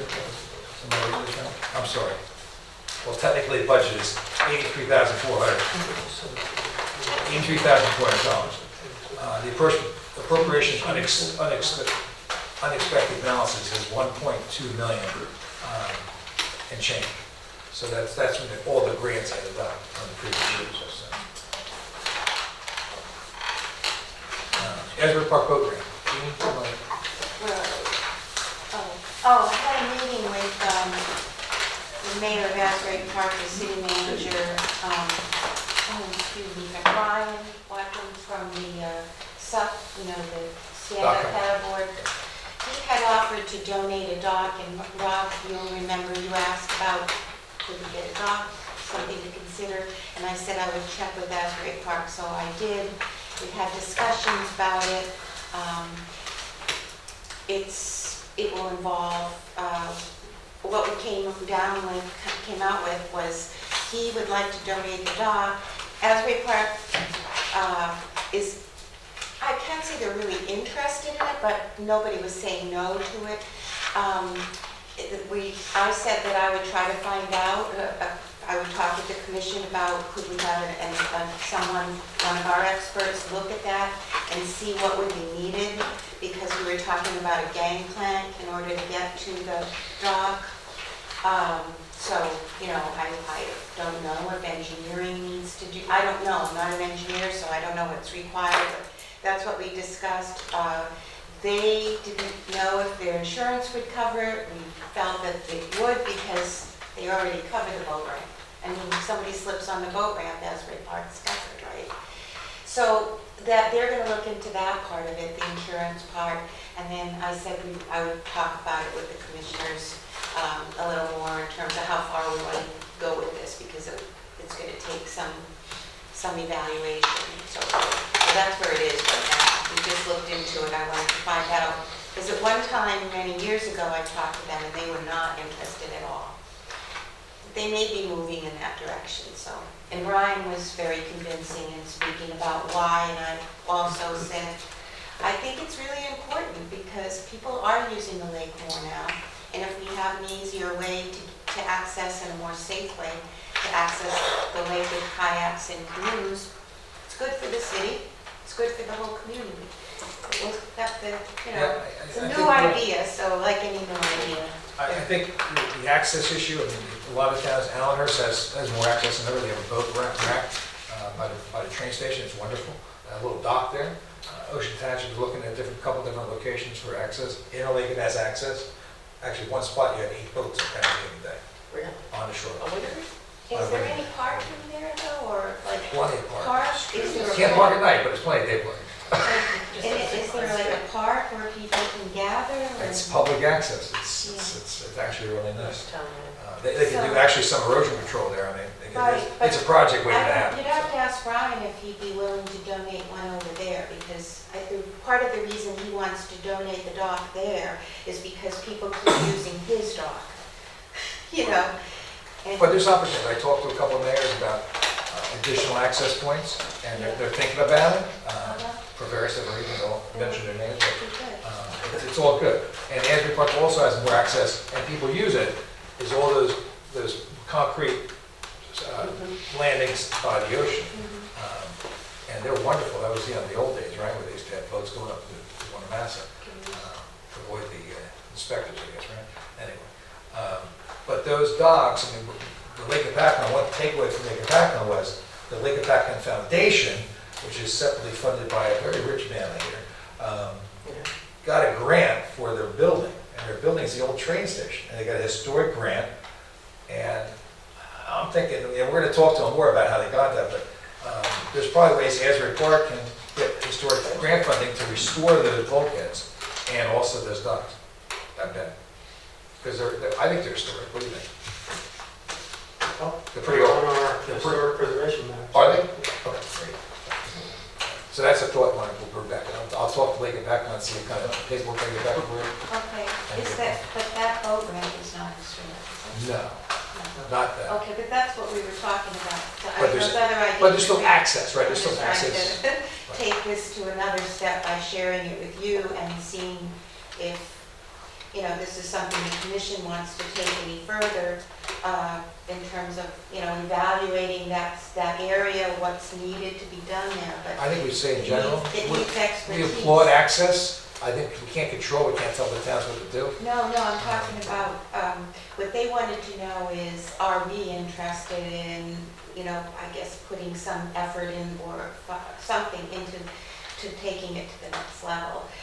Some of our expertise, Peter, to evaluate it, I don't know. So are Sounds like a we? great idea, right? Sounds like a great idea. But I don't know what we can do. I mean, it's really their call. What do you mean? If Peter was their engineer, they'd be calling Peter. They should be calling their engineer, I think. It should be internal. Well, they was asking me if we would be interested in doing that. Oh, the other thing is the dock companies, these dock companies that sell the docks have information on access points and walkways. They sell compliant, gangways, so with the right heights and everything, it's for they're under liability issue. Right? Brian Watkins has a nice walkway. Right, what he was Right. talking about is a wooden dock. Right, but the gangway could be metal. Right. So I know some boaters around here that might appreciate a nice dock I just want to to get know their if boat it's in. something you want to go any further with than where we are now. We had the meeting, they're like, okay, but you guys want to continue on with it. So, Yeah, great. I would say continue with it, right? but is the commission interested in pursuing that and finding out what needs to be done? I think it's I think, to be honest with you, I think it's the public that would be the ones that should be knocking on the door at Asbury and asking, hey, we'd like more public. And same with every town, not just Asbury. It's every town who want to get more public access. They want docks, they want a floating dock in their town, and they should talk to their town. Okay, so the commission is or is not interested in putting resources into that? I just have to get back to them. I think we're here for getting clean water and keeping the lake as clean as possible. Okay. I mean, access is wonderful, we'd love to see recreation, but I don't see us doing that. I don't know. Okay. Unless we help with some kind of grant issues. Okay. Well, it's to say yes or no, unless there's some sort of concrete proposal. Right. Yeah. No, I mean, but it would require some, evaluation, some expertise and we need to be willing or not willing to put resources into that. I think what Don's saying, it's not within our purview to do that. That's exactly right. It's each town on their own. I'm just the messenger. Oh, let's get back to a watershed ambassador. So, we welcome you. I mean, any additional information you'd like to give us, or? Can you explain what your mission in life is and where you live and all that good stuff? I mean, in terms of your work environment. Yeah, so my name is Maggie, as he said. I just began my term as the watershed ambassador. So it's a position through AmeriCorps, jointly funded by the DEP. And essentially, the state is broken down into 20 distinct watersheds, and there are ambassadors for each one. So I cover the majority of Monmouth County, a teeny tiny bit of Point Pleasant, right by the Manasquan River, and then up into about South Amboy with the Raritan. And basically, for the term, so through July, start of July, I will be a free resource to the communities within my watershed. So I have a lot of presentations set up with like school-aged groups so far, and I've done some tabling events with various age groups. But if you guys even just want to ever reach out to me regarding questions that you might have about resources, again, that's a really big part of what our aim is with our program. It's just to be there for you guys if you have questions about the native trees or rain gardens or rain barrels or any kind of workshops such as that. Feel free to reach out to me. And if you have any projects that you just would like to implement but you're not really sure how to go about that, I'd be absolutely happy to help out with cleanups and other type of projects of that nature. Right. I have one for you. Yeah. At Deal School on 2 o'clock on October 25th, we're going to help them out. I think we're going to get them in the lake to do a little cleanup, and if you want to give them a little talk on the watershed, Yeah. that'd be great. They did a great job last year. And, All right, absolutely. I'll shoot you an email Okay, cool. about it. Yeah, definitely. And before, can I go back? Sure. When we were talking about recording, and I forgot to mention this, Asbury Park's going to be paying to record, but I think that we can anticipate that we'll have additional presentations like the one we did tonight next year as well. So I just would like to remember to include about $225 in our budget so that the APTV will record not just our meetings, but our presentations. So we're figuring 3 of them, 3 times, like close to $300. I think that'll be included in our lake maintenance budget. So at the time, a month or 2 before that event, we'll just have to approve that particular event. I don't think it's a big deal. Okay. All right, I just wanted to bring that up because, he'll be here. This time you're doing it, but the next time, we would have to ask that. They will take about a boat ride with the camera. See what happens. So, I got thumbs up on it. Maggie, how do people contact you? Exactly. So I don't have enough business cards to go around, but if you would like, I can give you my main email address. Can we put your link on our website? Yes, absolutely, feel free. Yeah. Did you pick that? Yes, I will. And you give Jeannie's Pardon? the focal point for the web. And before, also, one last thing before we close, if anybody who came in and I didn't get to you, if you're not on our email list, would you take one of these cards and subscribe to be on our email list so we can keep you updated with email? We don't send out lots, maybe one, but come and take a card, please, and subscribe to our email list. Thank you. What is your link, Maggie? So I'm gonna give this for preferably 30-12. That one will be ongoing. If you'd like the email address, I can give you that right now. So WMA ambassador, ambassador 12 @gmail.com. Okay.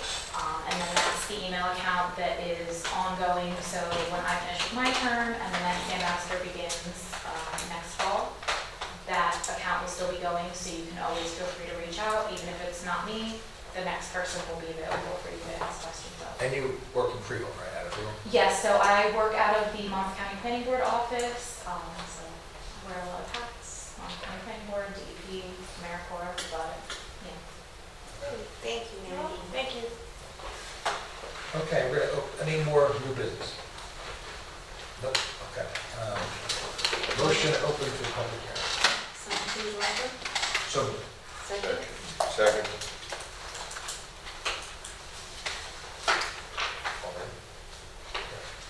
we're all in favor, okay. Public, yes. Mr. Gillen. Good evening, Paul McKinley, resident of Deer Lake and a former, long time ago member of the Deer Lake Commission. Bravo. First, I'd like to thank you all for your service and your commitment and your passion to preserving and improving the quality of Deer Lake. As a 35-year now recreational user of the lake, I very much appreciate that commitment, as do others who benefit from the quality of the lake. Over the 35 years that I have known the lake, the recreational use of the lake has improved rather dramatically, and especially in the last 4 or 5 years. I've appeared before the commission several years ago expressing concern about the safety of people who are on the lake as recreational users. And with more and more recreational use of the lake, it's a growing problem, particularly for the members of the rowing community, which is the community that I'm a part of. And I have mentioned to Don offline that I would appreciate, and I think others would appreciate, if the commission would undertake a review of the need to establish rules of the road, if you would, for people who are on the lake, and how they are navigating the lake, in what direction they're moving, and also increasing the awareness of people who are on the lake for how they can ensure the safety of those that are on the lake. So I've mentioned this to Don. I think Don shares some of these concerns.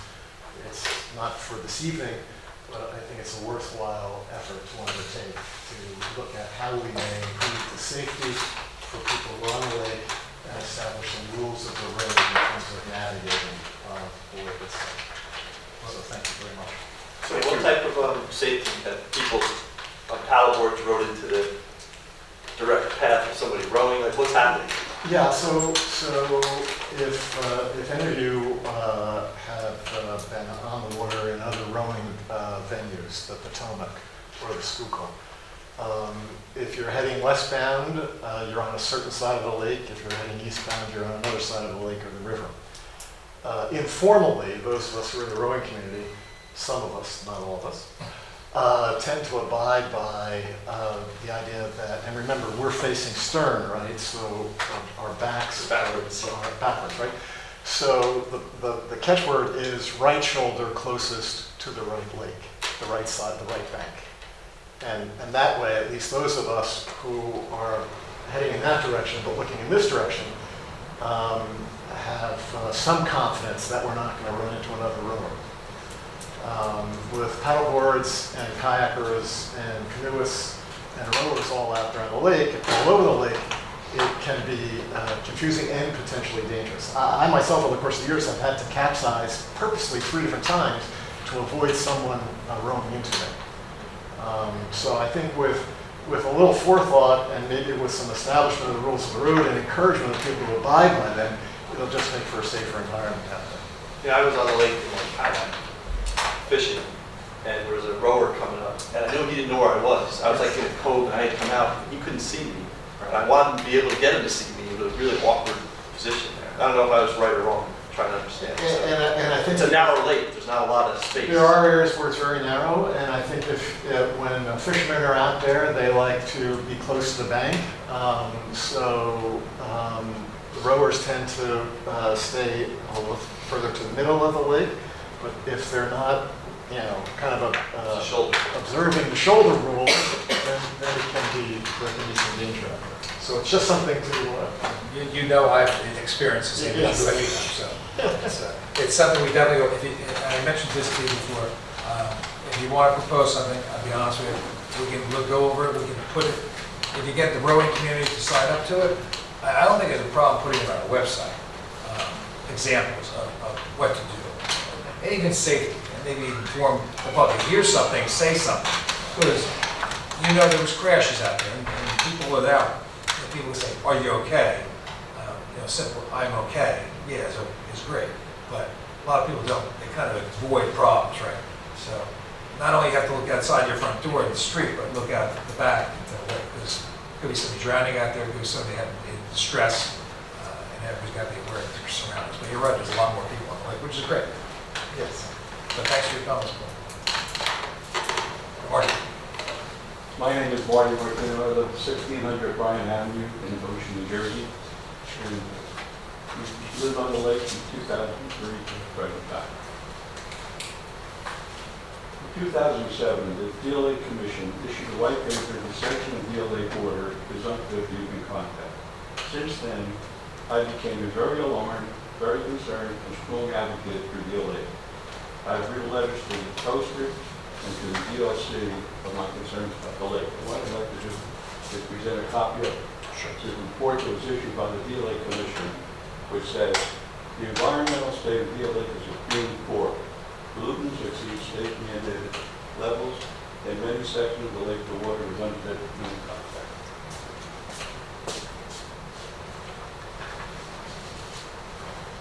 My mission has been, sounds like it was somewhat successful, has been to be convincing the DLC to record and televise all your special presentations and all your meetings. And I, for one, am very pleased by the resolution that was adopted tonight.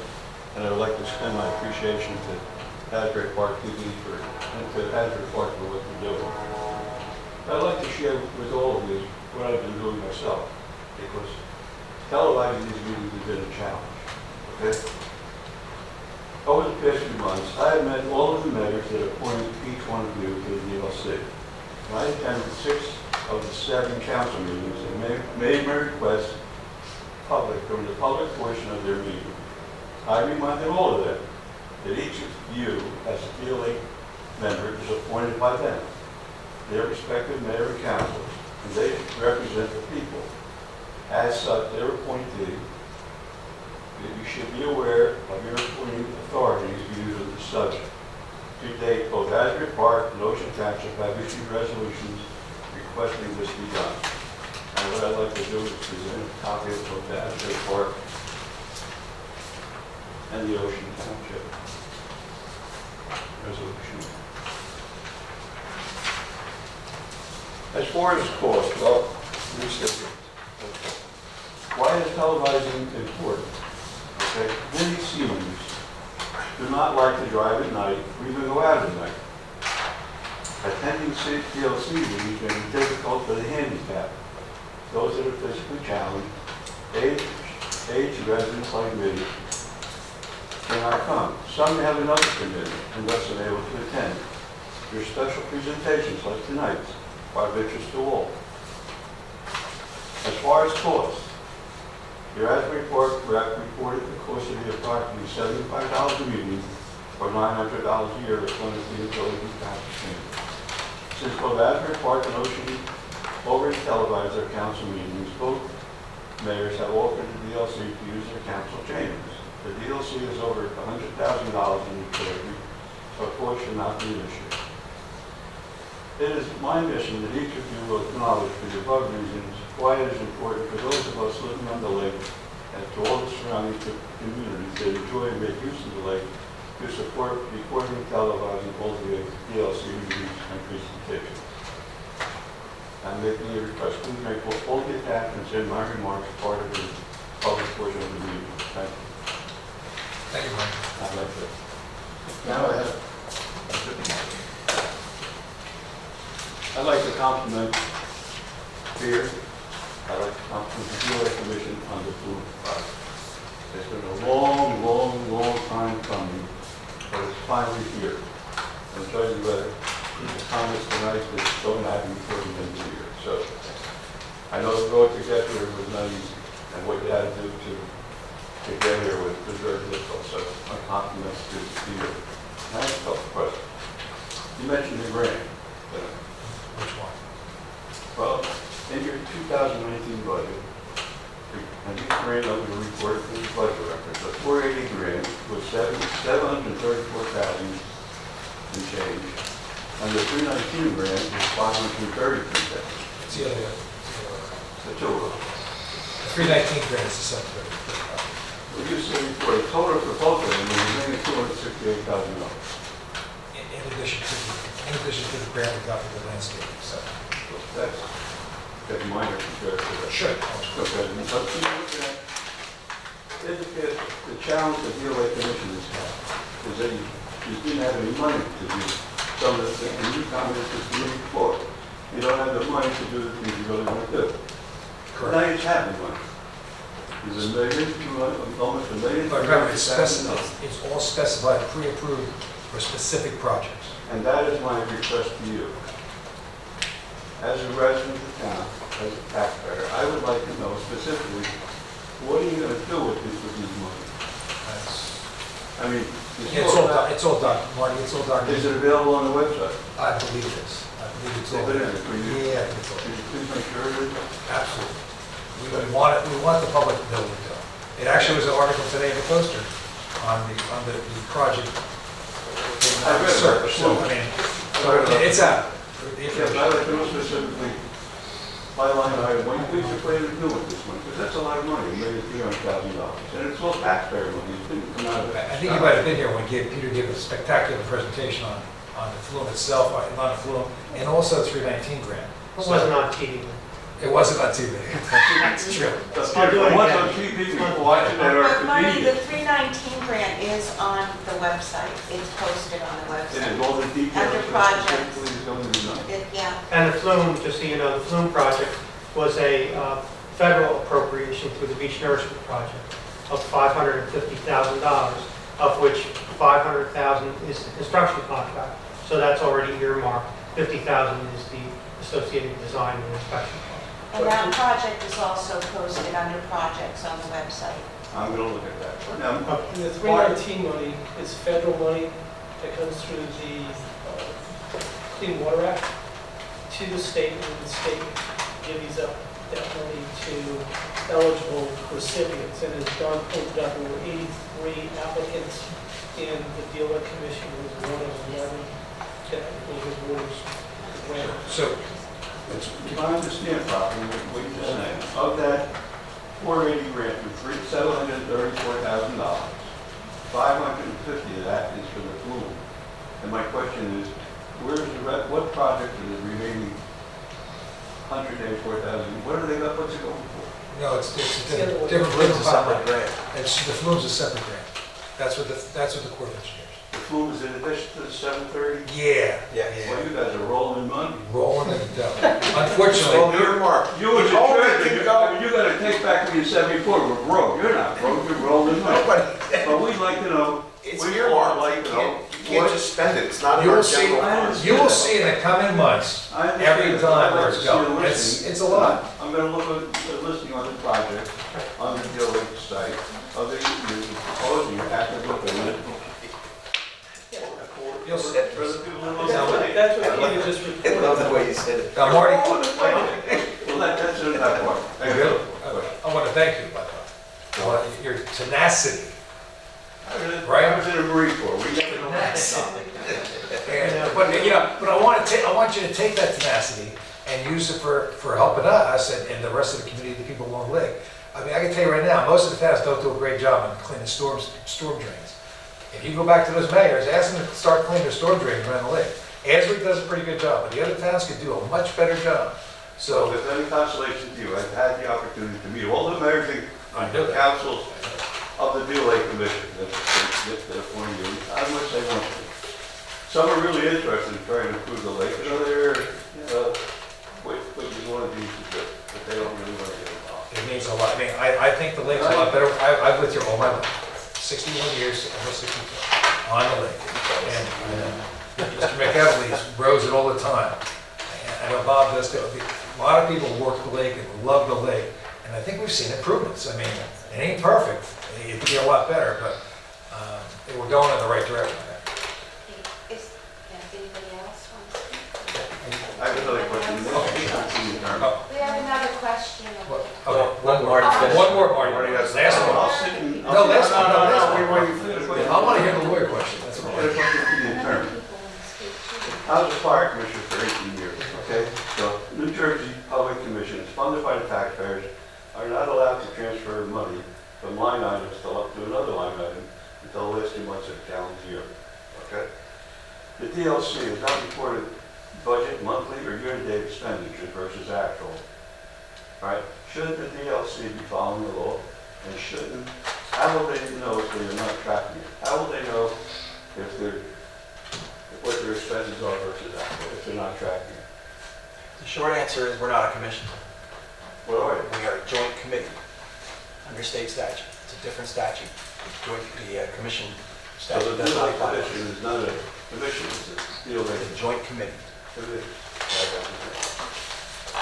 But we do have what? So that's what this multi-page doc we spent $6,000 for? I mean, this is an audit that's done, Is that which already- boils me up that we had spent $6,000 on audit. Is that order How much? report to be online? I'm sorry, It's adopted, yes. I still, That order report will be online. what's that? That order report will be online.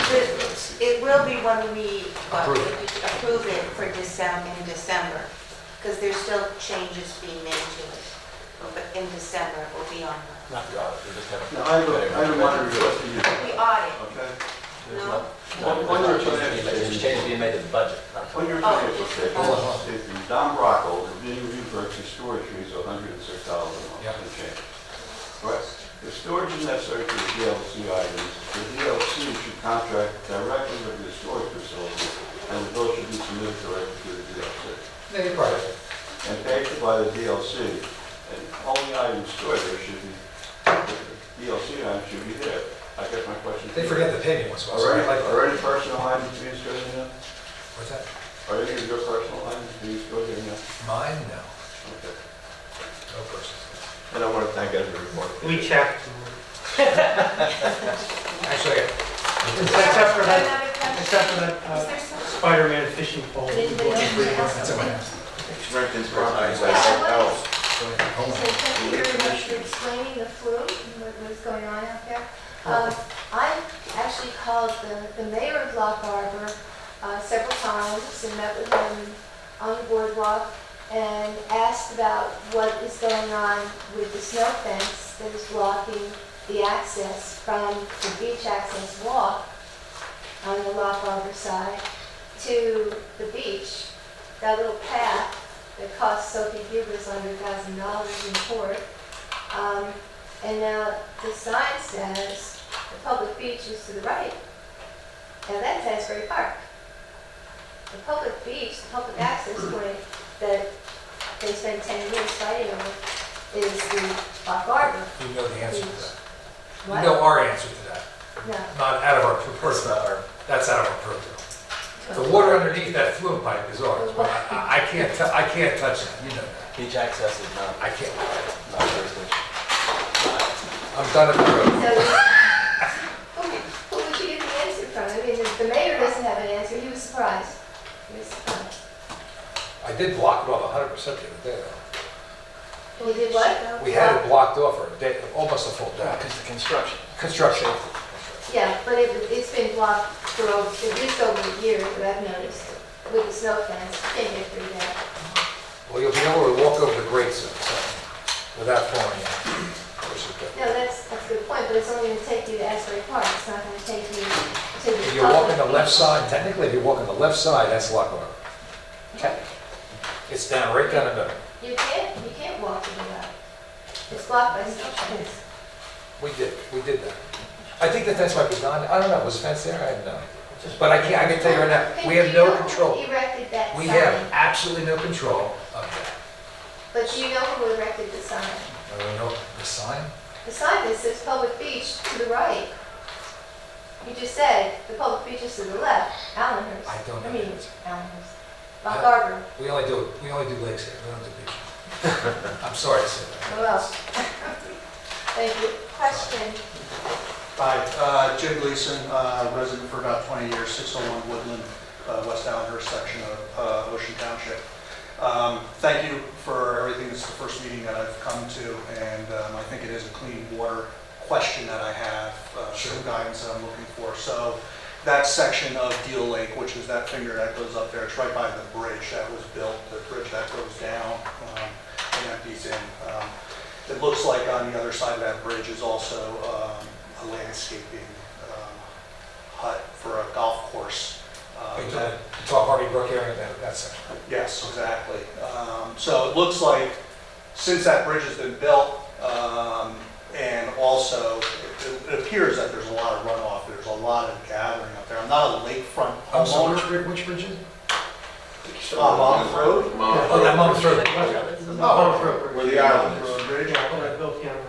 Yeah. Right where Deal Country Club, right there. The lake is disappearing. Thank you. So the lake is disappearing rather rapidly. And so here's some, I'd like to just submit, there's some pictures here from Google Earth. If you turn to the last page, it appears, you know, where that runoff is not from the stream of Harvey Brook. It's actually coming from the landscaping area right over the bridge. It's pretty evident from that picture. So I was just wondering who would be appropriate. You think it's a golf course here? The golf course runoff? It would be my guess, but I'm not accusing anybody of that. I can tell you when I was a kid, I brought my boat literally up to the road, right where the pipe was. Well, the first page starts 1995, Yeah. and the lake is right to that. I know that there's been a lot of changes, but We dredged that section on the east side of Monmouth Road in 1988. okay. At that time, both Dr. Souza and myself were consultants for the Deal Lake Commission. We petitioned the DEP to allow us to put a sediment basin on the west side of Monmouth Road, kind of fashioned into the pond on the golf course, and we were denied. What that would have allowed us to do is to prevent the stream-driven sediment, which is a lot, from continuing through the stream corridor under Monmouth Road into what we affectionately call Villa Piano Island, because Villa Piano was the chairman of the Deal Lake Commission when the project was done. We immediately, after the completion of the project, watched the sediment come in and build up. And it's from the Harvey Brook corridor and the stream corridor to the west, along with some other.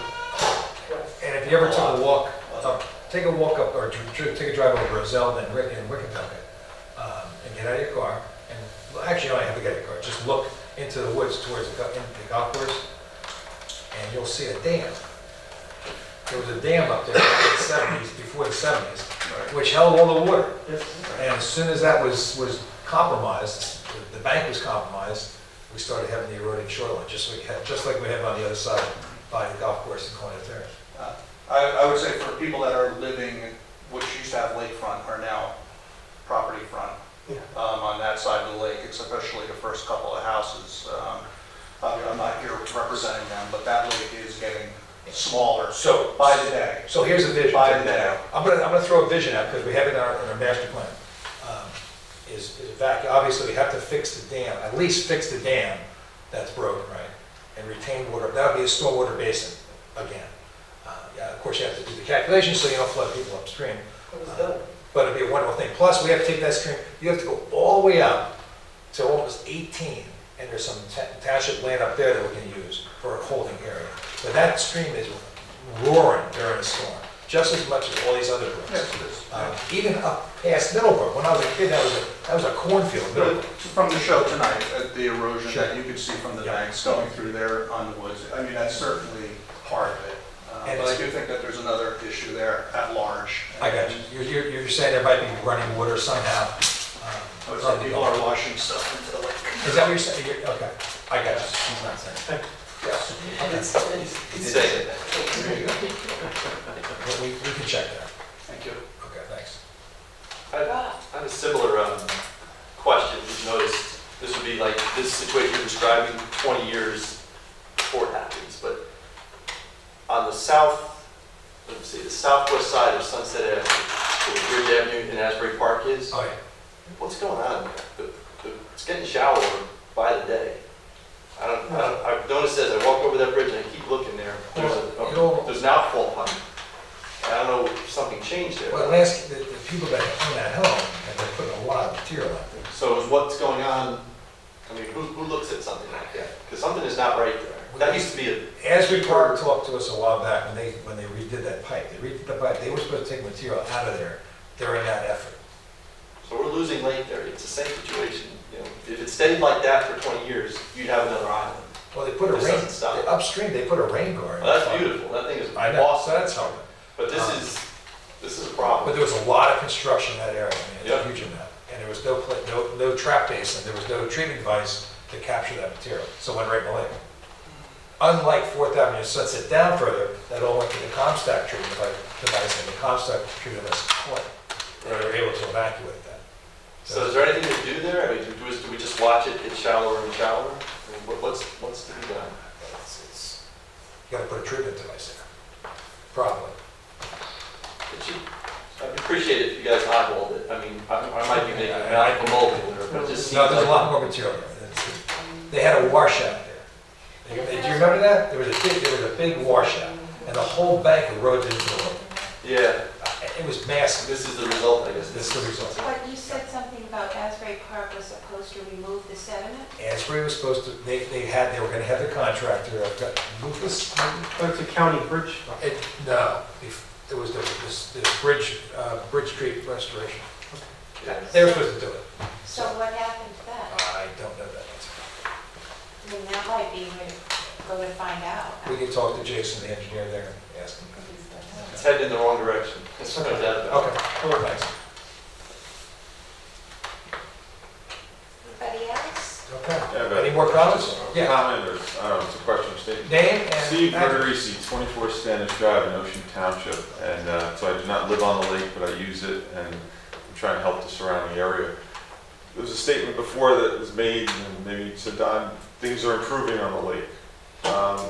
What are the parameters that we're looking at? Because from what I'm hearing, it's not improving. The lake is shrinking, getting more sediment, maybe, I don't know what water testing results are.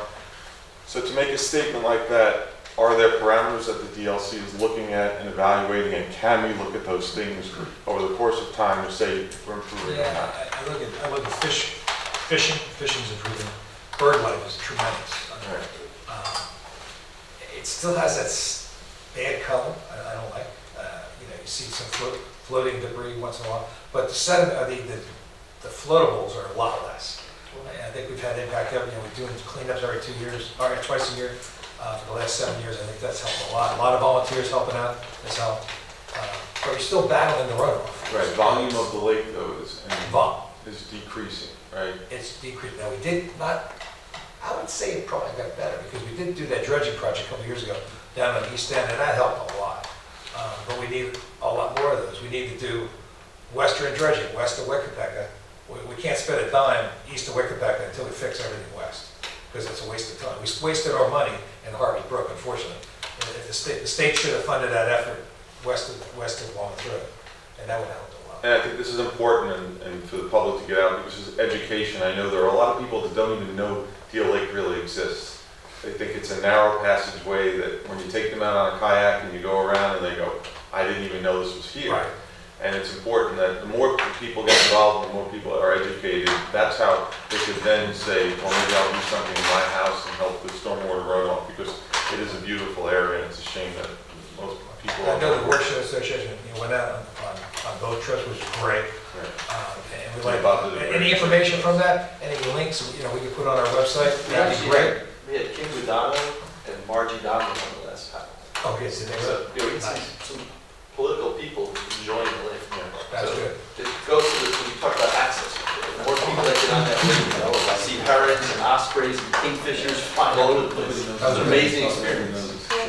Very good. Nice. Okay, do I wish to close the meeting?